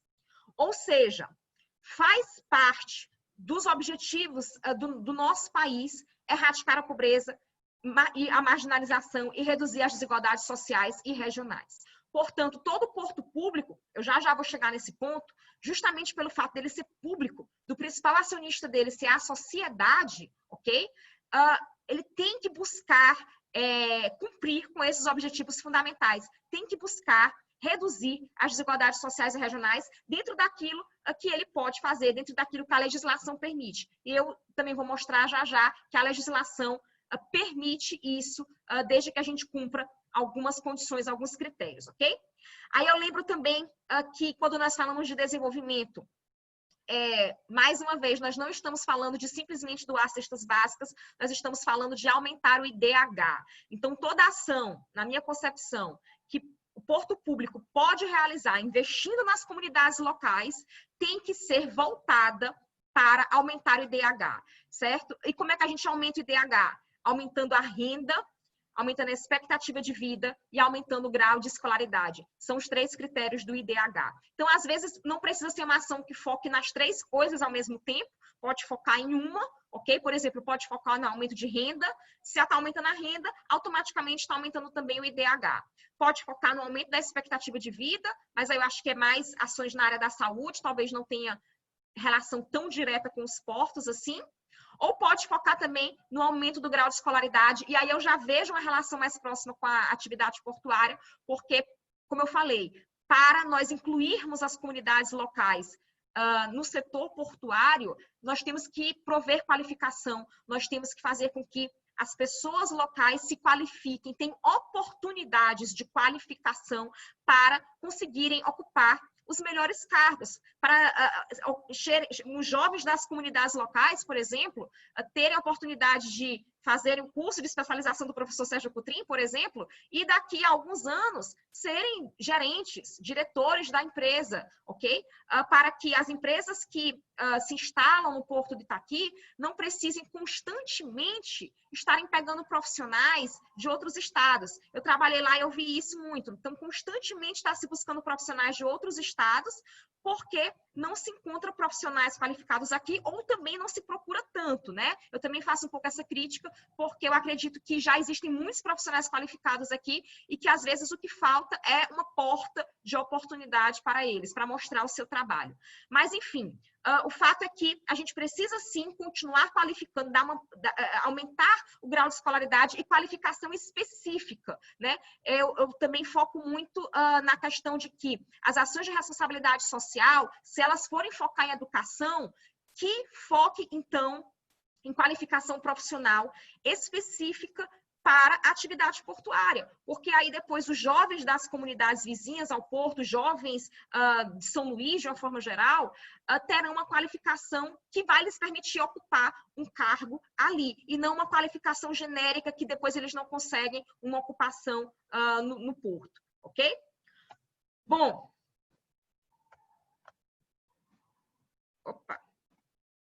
Aí, ainda explicando, né, a relação entre a responsabilidade social e o desenvolvimento sustentável, eu trago aqui os 17 Objetivos do Desenvolvimento Sustentável. Na verdade, eu trago o título, né? 17 Objetivos do Desenvolvimento Sustentável, que vieram publicados dentro da Agenda 2030 da ONU, e eu seleciono 2, que, na minha concepção, são aqueles que mais são promovidos pela atividade portuária, que é o Objetivo 8º, dentro aqui da nossa figurinha. O Objetivo 8º está bem aqui, gente. Olha, não sei se o meu mouse está passando aí para vocês. O Objetivo 8º é trabalho digno e crescimento econômico. E o Objetivo 9º é inovação e infraestruturas. Na realidade, o Objetivo 9º, quando a gente vai ler o enunciado, ele é até um pouco maior. Ele diz: construir infraestruturas resilientes, promover a industrialização inclusiva e sustentável e fomentar a inovação. Ok? Bom, então isso vocês podem observar que tem absolutamente tudo a ver com o setor portuário. Outros objetivos de desenvolvimento sustentável também se relacionam de forma direta com o setor portuário. Por exemplo, todos os objetivos voltados para a dimensão ambiental do desenvolvimento sustentável, como proteger os oceanos, mares e recursos marinhos, também tem relação direta com o setor portuário. Mas eu separei esses 2 aqui específicos, o 8 e o 9, porque nesse caso, são objetivos que o setor portuário ele está promovendo de forma ativa. Ele está promovendo, ele está aumentando a concretização desses objetivos. No caso de proteção dos oceanos, mares e recursos marinhos, o setor portuário ele tenta mitigar os seus impactos. Ele vai adotar ações para não impactar tanto, para impactar o mínimo possível os oceanos, mares e recursos marinhos. Perceberam aí a diferença do que eu estou tentando demonstrar? Que no caso do 8 e 9, o setor portuário ele está provocando um impacto positivo em termos de trabalho e crescimento econômico, em termos de infraestrutura, em termos de industrialização e inovação. Ele impacta positivamente esses 2 objetivos. E no objetivo de oceanos, mares e recursos marinhos, ou ecossistemas terrestres e biodiversidade, o setor portuário, ele faz ações para impactar o mínimo possível, para mitigar o seu impacto. Então, toda a gestão ambiental de um porto, ela existe para mitigar os impactos da atividade, para diminuir os impactos da atividade portuária, como o professor Sérgio Coutrin bem comentou. E vejam, nós precisamos de transporte, ok? Então, melhor que seja transporte através da atividade marítima, né, através de navios, de cabotagem, por exemplo, do que através de rodovias, porque o transporte rodoviário impacta muito mais, impacta o ambiente, negativamente o ambiente, muito mais, ok? Bom, aí eu passo propriamente agora para a chave da questão, né, para o problema, o nosso problema de pesquisa, digamos assim.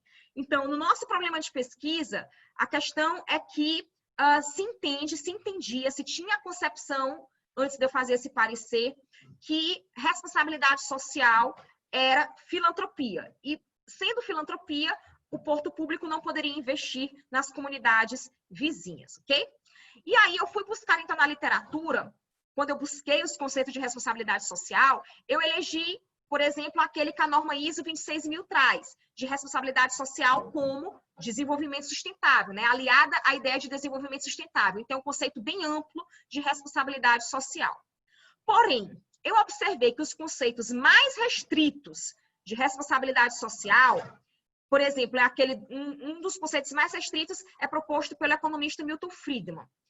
Até mesmo dentro desse conceito restrito, que considera a responsabilidade social como mera filantropia, até aí dentro, a gente consegue justificar, a gente consegue encontrar uma solução para um porto público investir nas comunidades vizinhas. Até mesmo, vejam, até mesmo no conceito mais restrito de responsabilidade social, se nós entendêssemos como filantropia.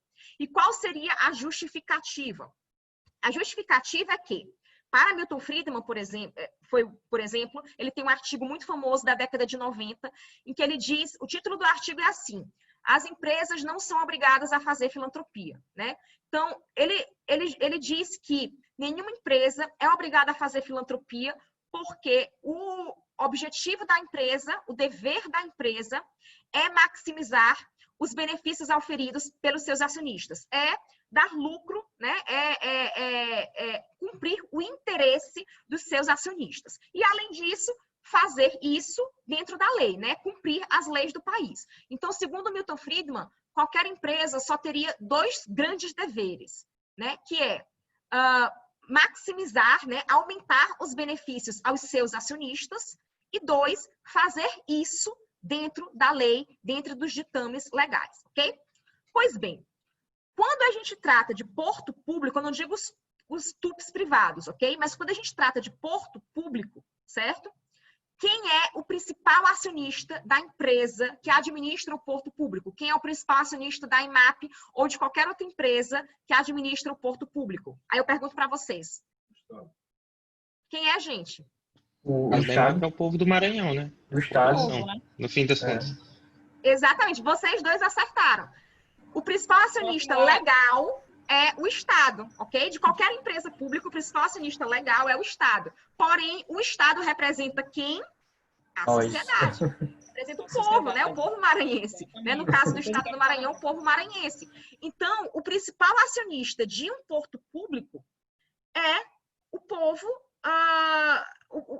é a sociedade. A sociedade daquele estado, se for uma empresa pública estadual, se for uma empresa pública nacional, é o Brasil como um todo, a sociedade brasileira como um todo, ok? Mas é a sociedade de uma forma geral. Então, vejam, maximizar os benefícios ao seu acionista, nesse caso, seria maximizar os benefícios ao povo, à sociedade, ok? E aí, como é que eu maximizo os benefícios à sociedade?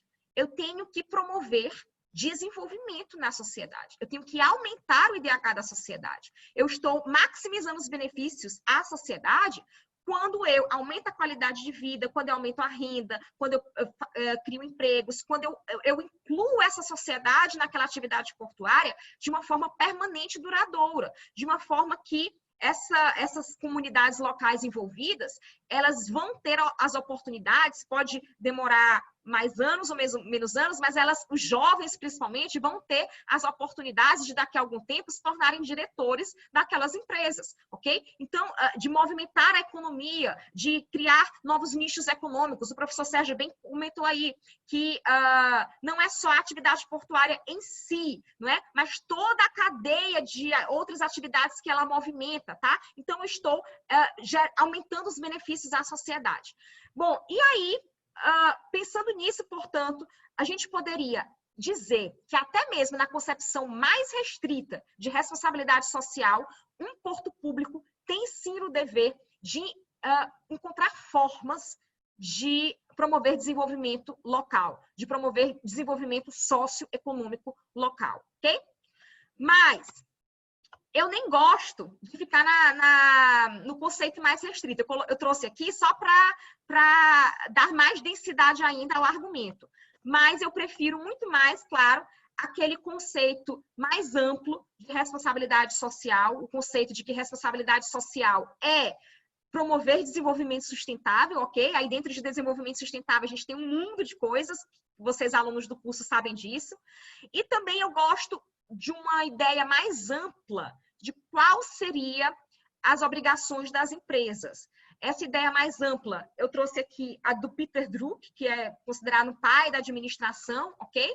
E ele diz que as empresas, elas possuem missão, ok? E aqui eu vou pedir licença para ler esse trechozinho, que uma empresa não se define pelo seu nome, estatuto ou produto que faz, ela se define pela sua missão.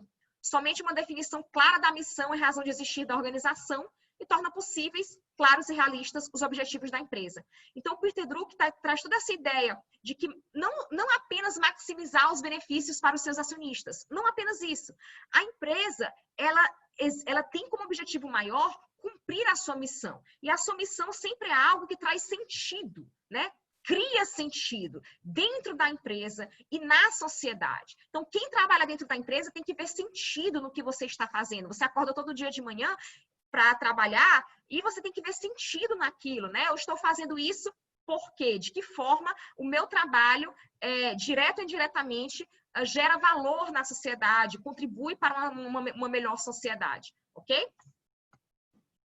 Bom, e aí, portanto, eu concluo aqui nesse slide que, para portos públicos especificamente, a gente poderia dizer que eles têm obrigação de investir nas comunidades locais, nas comunidades no entorno do porto, ou mesmo na cidade portuária, de uma forma geral, porque o Estado é o seu principal acionista, e se a gente pega a concepção mais restrita de responsabilidade social, esse argumento ele já é o suficiente para dizer que tem que investir, ok? Mas, se a gente pega o argumento mais amplo de responsabilidade social, a gente também poderia dizer que tem a obrigação, porque as empresas, a atividade portuária em geral, tem que ter uma missão, né? A missão de criar sentido, de criar valor e de contribuir para aumentar o IDH da realidade em que vive. Mas, além disso, também eu trago aqui mais um argumento de por que tem que ser investido. Porque as comunidades vizinhas, e aqui eu estou falando especificamente das comunidades vizinhas ao complexo portuário, elas são as mais impactadas, ok? Pelas atividades portuárias. E, portanto, todos os estudos ambientais que são feitos para as empresas que atuam ali, inclusive para a própria autoridade portuária, por exemplo, a gente tem estudos de impacto ambiental que foram encomendados pela IMAP, tá? Para toda a área do complexo portuário, desculpa, complexo portuário não, para toda a área do Porto de Itaqui. Então, esses estudos ambientais sempre trazem a avaliação dos impactos negativos e positivos. Todo estudo ambiental vai trazer essa avaliação de impactos negativos e impactos positivos, ok? E aqui eu trago para vocês um exemplo dessa matriz de avaliação de impactos, tá? Isso aqui é uma matriz real, um documento público, por isso que eu estou mostrando, tá bom? Na verdade, essa tabela quem criou fui eu, tá? Mas eu extraí os dados a partir de um estudo de impacto ambiental do Porto, que é um documento público. Então, a gente tem aí, por exemplo, na tabela da esquerda, alguns impactos ambientais negativos que estão previstos com a reforma do berço de atracação do navio, e na coluna da direita a gente tem impactos socioeconômicos positivos. E aí veja que os impactos socioeconômicos positivos está sempre repetindo, né? Opinião pública, nível de emprego, geração de renda, arrecadação tributária. Como o professor Sérgio bem falou, vem do complexo portuário, né? Vem da BR, não é isso, professor? Da Petrobras, a maior... É a empresa que mais paga tributos, é a maior fonte de arrecadação tributária aqui no estado do Maranhão. Então, quanto mais a gente promove as atividades portuárias, mais a gente tem não apenas empregos diretos, empregos indiretos e também arrecadação tributária. E aí, com o dinheiro no bolso, eu sempre falo isso nas aulas, né, pessoal? Com o dinheiro no bolso, o Estado vai poder investir em serviços essenciais, como saúde e educação pública, ok? Sem dinheiro, sem arrecadação tributária, não é só através de milagre, só através de formas insustentáveis para a gente consegue continuar investindo e ampliando os investimentos nesses serviços essenciais, ok? Bom, e aí, justamente porque as atividades portuárias provocam, sim, impacto ambiental, a gente tenta mitigar, mas provocam. Por outro lado, provocam também impactos socioeconômicos positivos. E aí, todo estudo ambiental, ele traz a necessidade das comunidades vizinhas que estão na área de influência direta ou do empreendimento, aquela que está mais impactada pelo empreendimento, serem mais beneficiadas pelos impactos positivos, terem um ganho maior desses impactos positivos, ok? Porque elas estão sendo as mais impactadas ambientalmente, de forma negativa ambientalmente, ok? E aí, dentro desse mesmo estudo que eu avaliei, que eu peguei os dados do estudo, eu separei aqui quais eram os impactos socioeconômicos positivos mais indicados, né, com maior duração média e longa dentro do EIA-RIMA, dentro do estudo de impacto ambiental. E aí tinha lá que aquela obra, aquela reforma do berço que vai permitir uma maior movimentação, mais rapidez, mais celeridade, etc., de forma indireta, de forma direta na hora da construção e de forma indireta depois, aumenta emprego, renda, opinião pública, faz incrementos no setor secundário, incremento no setor terciário da economia e aumenta também a arrecadação tributária, ok? Então, vejam, a gente tem no estudo ambiental a previsão de impactos socioeconômicos positivos, tá? E aí, a gente precisa, portanto, fazer com que aquele estudo ambiental reflita a realidade. Não adianta o estudo ambiental ser protocolado na Secretaria de Meio Ambiente, a Secretaria de Meio Ambiente dizer, ok, nós vamos emitir a licença porque, de fato, tem impactos negativos ambientais, toda atividade tem, mas tem impactos positivos, mas aqueles impactos positivos ficam dentro do papel e não saem do papel, ok? Não saem do papel de forma plena, de forma efetiva para as comunidades vizinhas, que são as mais impactadas de forma ambientalmente. Então, aquele estudo ambiental, ele tem que se tornar realidade. As comunidades mais impactadas ambientalmente têm também que ser aquelas mais beneficiadas em termos socioeconômicos, ok? E aí, mais uma vez eu digo, mais beneficiadas em termos socioeconômicos não significa cesta básica, ou muito menos indenização de 10 milhões de reais, como foi o caso que o professor Sérgio Coutrin mencionou aqui. Não é isso. Eu considero uma grande, como é que eu posso dizer assim, um aproveitamento, está se aproveitando quem exige indenização de 10 milhões para aquela área ali onde o novo TUP queria se instalar. Então, não é esse tipo de compensação, não é esse tipo de retribuição socioeconômica que a gente está falando. A gente está falando de as comunidades vizinhas, as pessoas, os profissionais, os jovens, terem a oportunidade de serem incluídos dentro da atividade econômica, ok? Serem qualificados, terem emprego, renda e até mesmo alguns benefícios diretos para a comunidade, por que não? Por exemplo, reforma de alguma de alguma escola técnica, por exemplo, por custeio mesmo de cursos técnicos para a comunidade no entorno. Bom, e aí isso seria inclusive uma forma de aumentar, como eu já falei, o IDH na área do entorno do porto e cumprir o objetivo da justiça ambiental. Justiça ambiental foi um dos conceitos que a gente trabalhou muito aqui no nosso curso, né, pessoal? Bom, e aí eu já chegando aqui no final, eu entendo que, foi o que eu defendi no parecer, que o convênio de delegação, aquele que a União delegou para o Estado do Maranhão, a administração do Porto do Itaqui, né?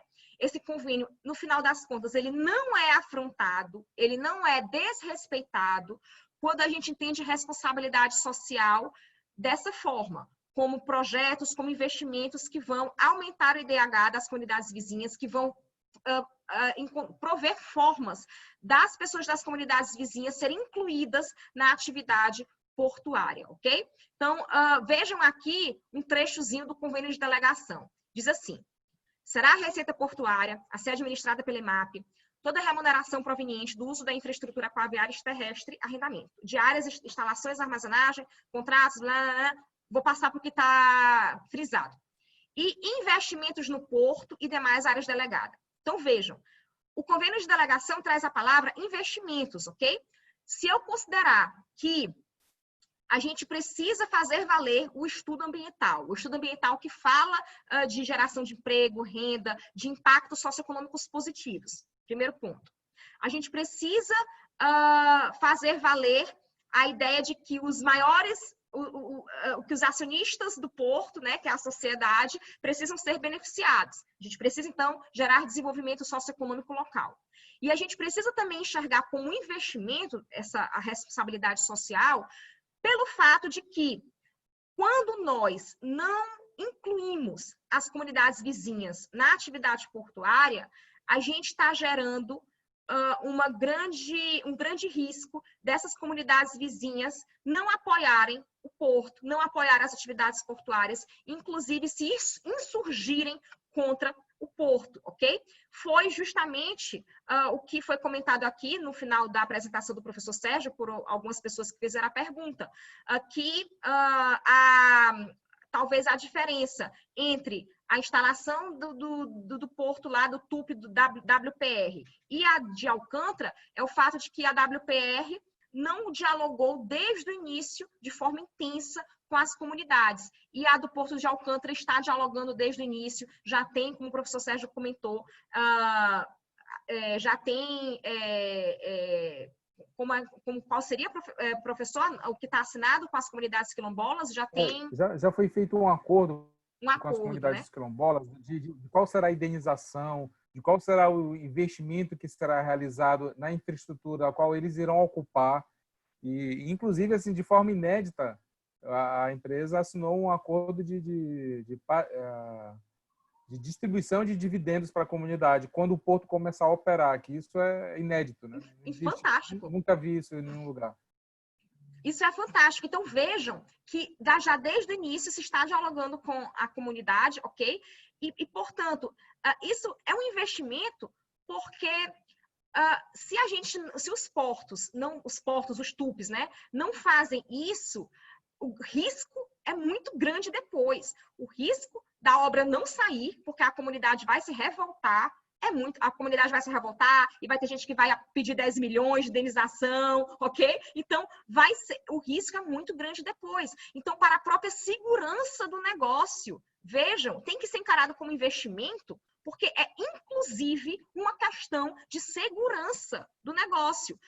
Eu digo isso não apenas para portos, mas qualquer grande empreendimento. Se não investir nas comunidades locais, nas comunidades vizinhas, ele está correndo um grande risco de não sair, de ser embargado, de ter Ministério Público fazendo ação contra, de ter a própria comunidade fazendo protesto na frente do empreendimento, ok? Então, dialogar com as comunidades locais, incluí-las no processo, é um investimento. Tem que ser encarado dessa forma. Não é filantropia, é investimento, ok? E aí, antes desse parecer, a norma da ANTAC. Tinha uma norma específica da ANTAC, era uma resolução não era a resolução da tarifa portuária, era outra específica, que dizia que até era possível se investir fora da área da poligonal se existisse um projeto para isso, ok? Ele diz assim, olha, a aplicação de recursos oriundos de receita tarifária, em áreas terrestres localizadas fora dos limites do porto organizado, depende da prévia autorização desta agência. E a autorização fica condicionada à apresentação de plano com a indicação das obras e serviços.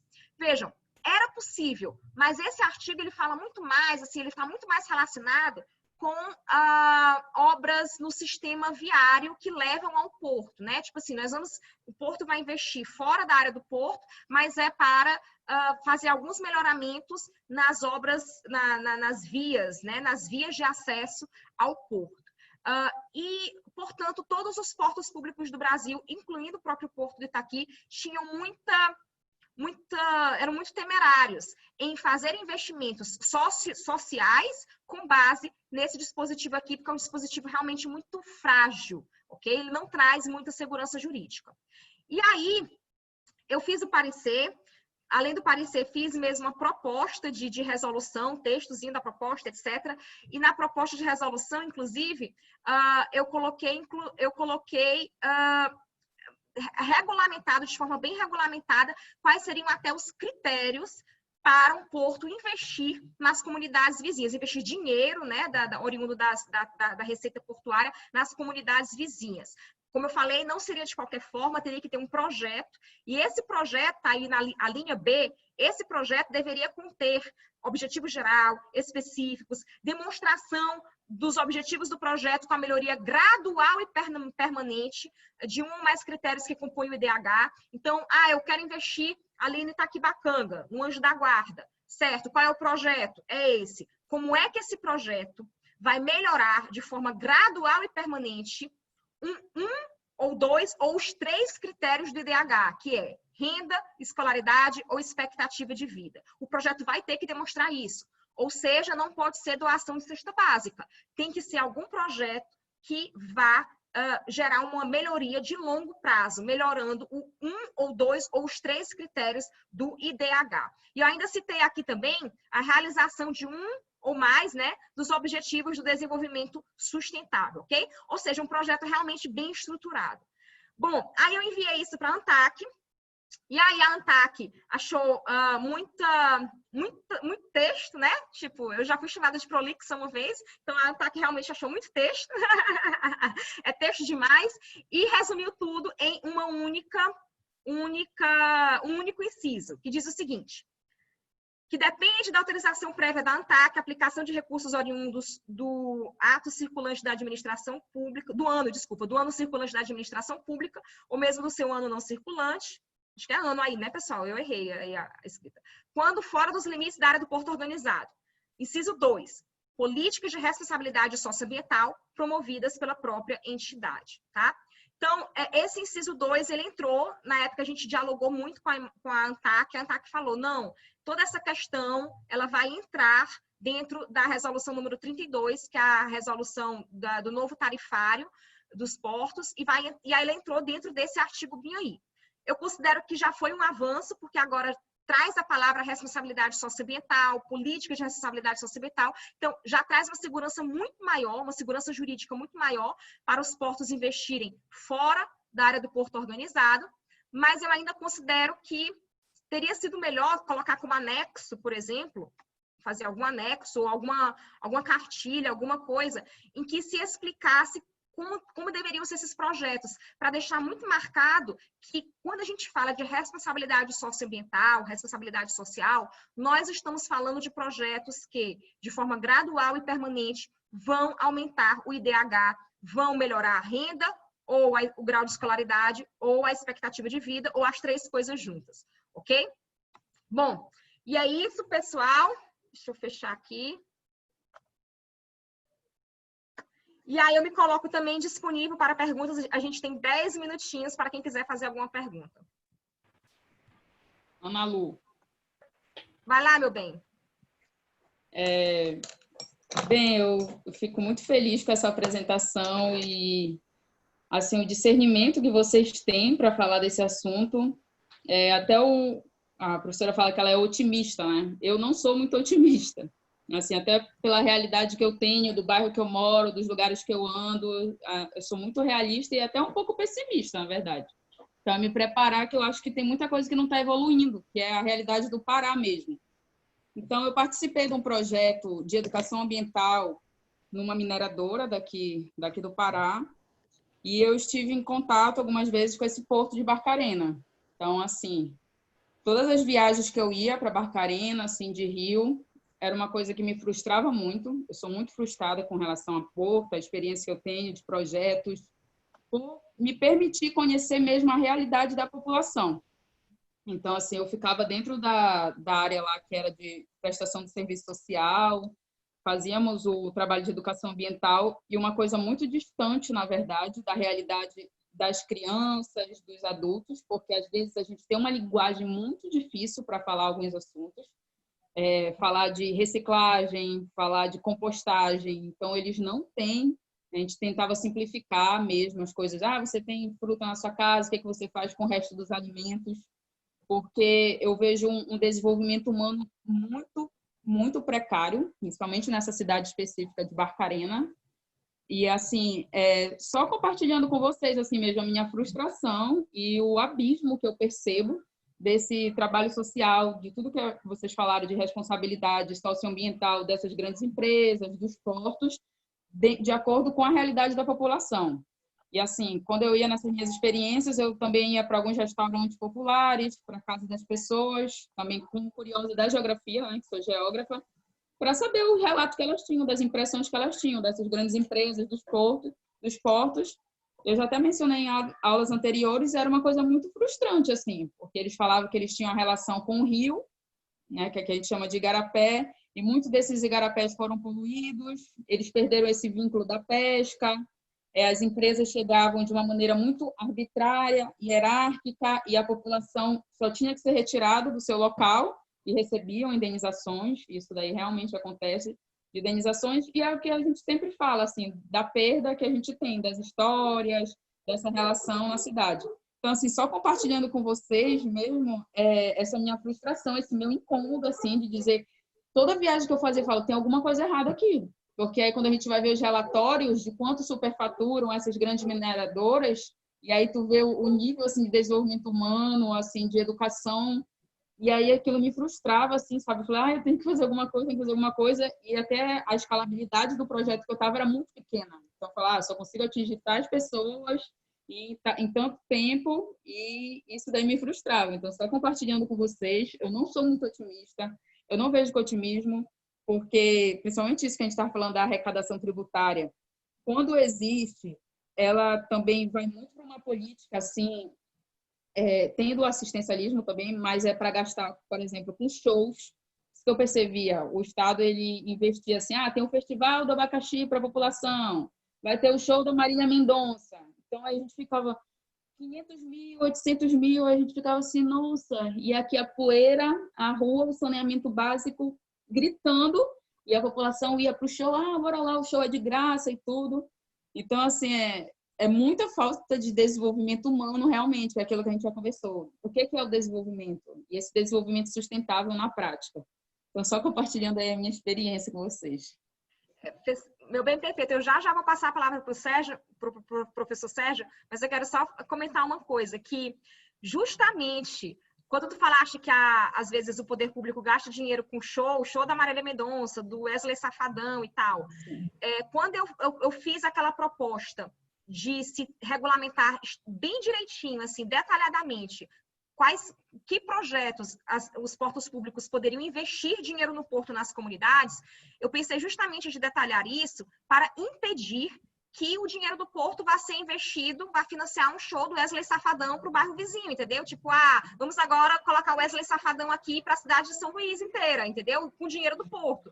Não pode, né? Então, vamos patrocinar o time de futebol da comunidade vizinha, né? Aí eu imagino tanto de gente que vai estar lá na fila para pedir patrocínio para time de futebol, para um evento cultural, do show sei lá, de algum artista famoso, ok? Então, justamente, eu pensei em detalhar os critérios para o porto investir nas comunidades vizinhas, para impedir esse tipo de coisa e fazer com que os projetos que fossem aprovados fossem realmente projetos que melhorassem o IDH, focados realmente no aumento de renda, grau de escolaridade e expectativa de vida, né?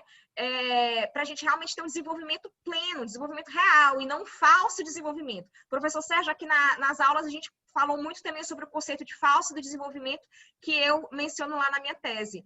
E vejam que tanto a explanação do professor Sérgio quanto agora a minha, a gente trouxe vários conceitos de forma direta ou indireta que servem de exemplos para tudo que a gente estudou nas 18 aulas passadas, né? Toda a teoria do desenvolvimento sustentável meio que se resume, assim, meio que ela é exemplificada no que a gente apresentou aqui.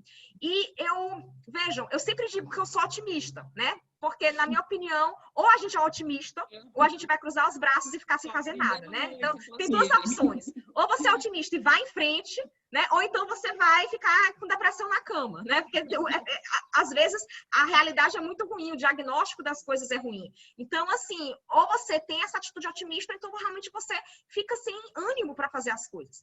Então, mas o fato de eu ser otimista não significa que eu não veja que a realidade é problemática, que o diagnóstico da situação é problemático. Mas justamente porque o diagnóstico da situação é problemático é que eu estou fazendo cursos e mais cursos e escrevi uma tese de doutorado sobre o tema para encontrar uma forma, para encontrar respostas de como a gente mudar essa realidade, né?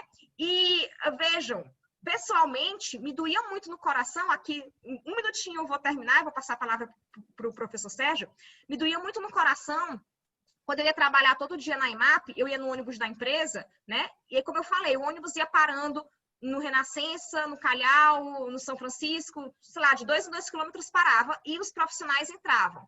Quando atravessava a ponte, não parava mais, né? Então, toda aquela área ali, a Ana Lu não é daqui de São Luís, ela não faz ideia do que eu tô falando. Mas, assim, Ana Lu, assim, toda um bairro, mais do que um bairro, vários bairros que estão vizinhos ao porto, quando o ônibus passava por ali, o ônibus não parava mais. Isso é sintoma de quê? De que naquela empresa, que é a empresa que tem os melhores cargos, assim,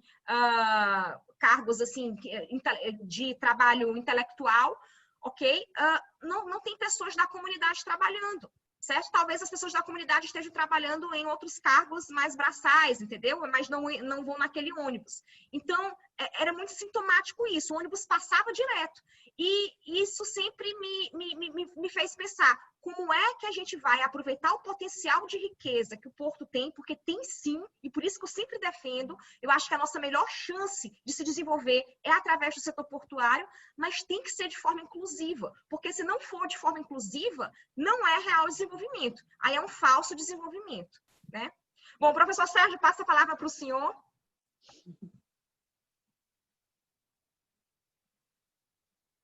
Som, professor.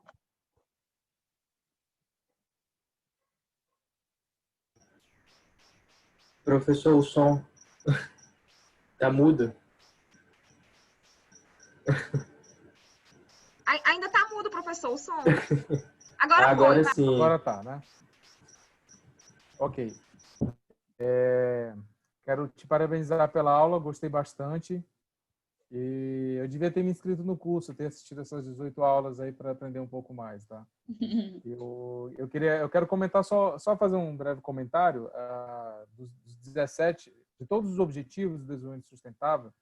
Na verdade, eu poderia fazer alguns comentários sobre cada um deles, né? Mas em especial eu separei 3 aqui, por exemplo, o objetivo 7 de energia renovável.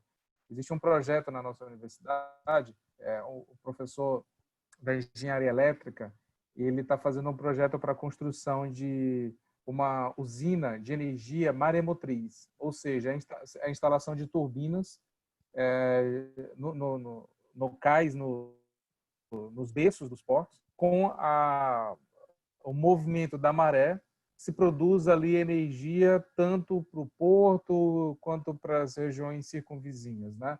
É um exemplo de um projeto.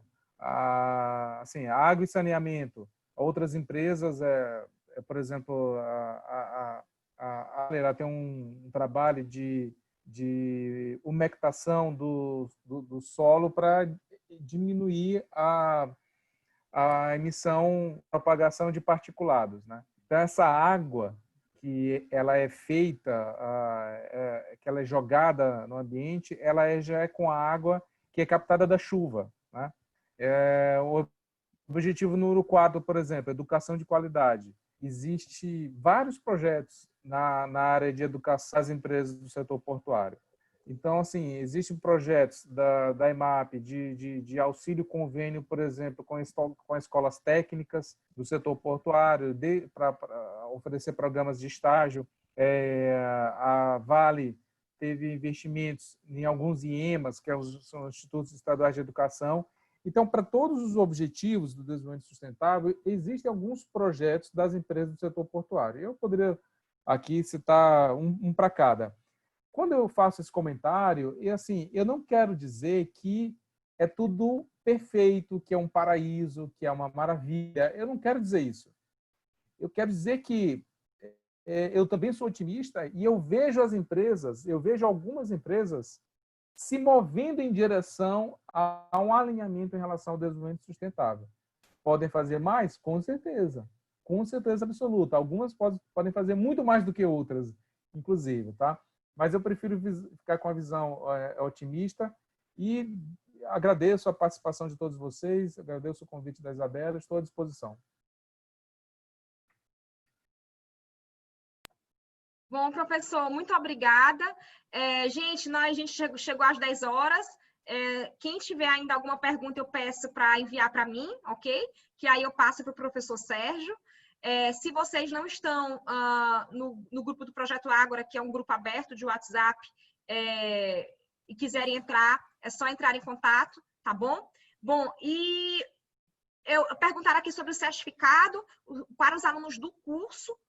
Essa aula está incluída no certificado do curso, ok? Mas para quem é de fora, quem esteve aqui como visitante hoje, essa aula ela também dá certificado de 2 horas aula, emitido pelo Projeto Ágora e pelo INASP, ok? Mas aí, como a gente não tem como saber de imediato quem é de fora, quem é do curso, os participantes externos vão ter que solicitar o certificado, tá bom? A gente vai dar as orientações de como solicitar o certificado. A gente pede, então, que vocês entrem em contato conosco. Pode ser através do grupo do WhatsApp, se vocês estiverem no grupo, pode ser através do privado, tá bom? Ou nos procurem nos nossos canais oficiais, tá? Então, é isso, pessoal. O professor quer se despedir da turma? Não, só quero desejar boa noite a todos, desejar que todos os seus familiares, seus amigos fiquem com muita saúde e desejar aí muita paz e fiquem com Deus. Perfeito. Obrigada, professor. Ivan, fica bem aqui no chat, porque a gente vai colocar o link do grupo aqui no chat, tá bom? Gente, então, muito obrigada a todos. Quem for precisar entrar no grupo, fica aqui na sala de aula, que já vou colocar aqui no chat o link do grupo, tá bom? O link do grupo do Projeto Ágora. Um beijo bem grande e tchau, tchau. Boa noite, pessoal. Tchau, boa noite. Foi ótimo. Valeu. Valeu, pessoal. Grande abraço. Fiquem aí, quem é externo, porque eu vou colocar aqui o link para entrar no grupo, tá? Estou só abrindo.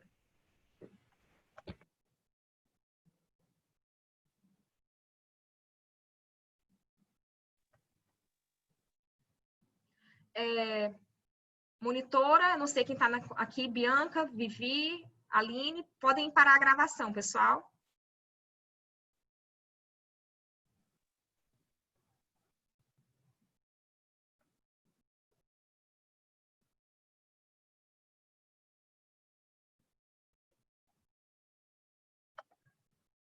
Monitoria, pode parar a gravação.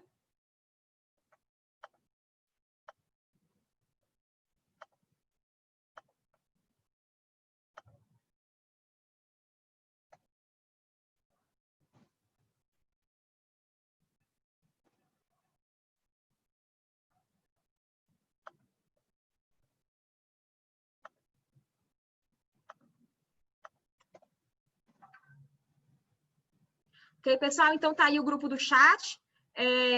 Na hora que vocês entrarem no grupo, lá a gente vai passar mais orientações de como solicitar o certificado, tá bom? Todos os meios para solicitar. Bom, então é isso. Um beijo bem grande para todo mundo. E tchau, tchau.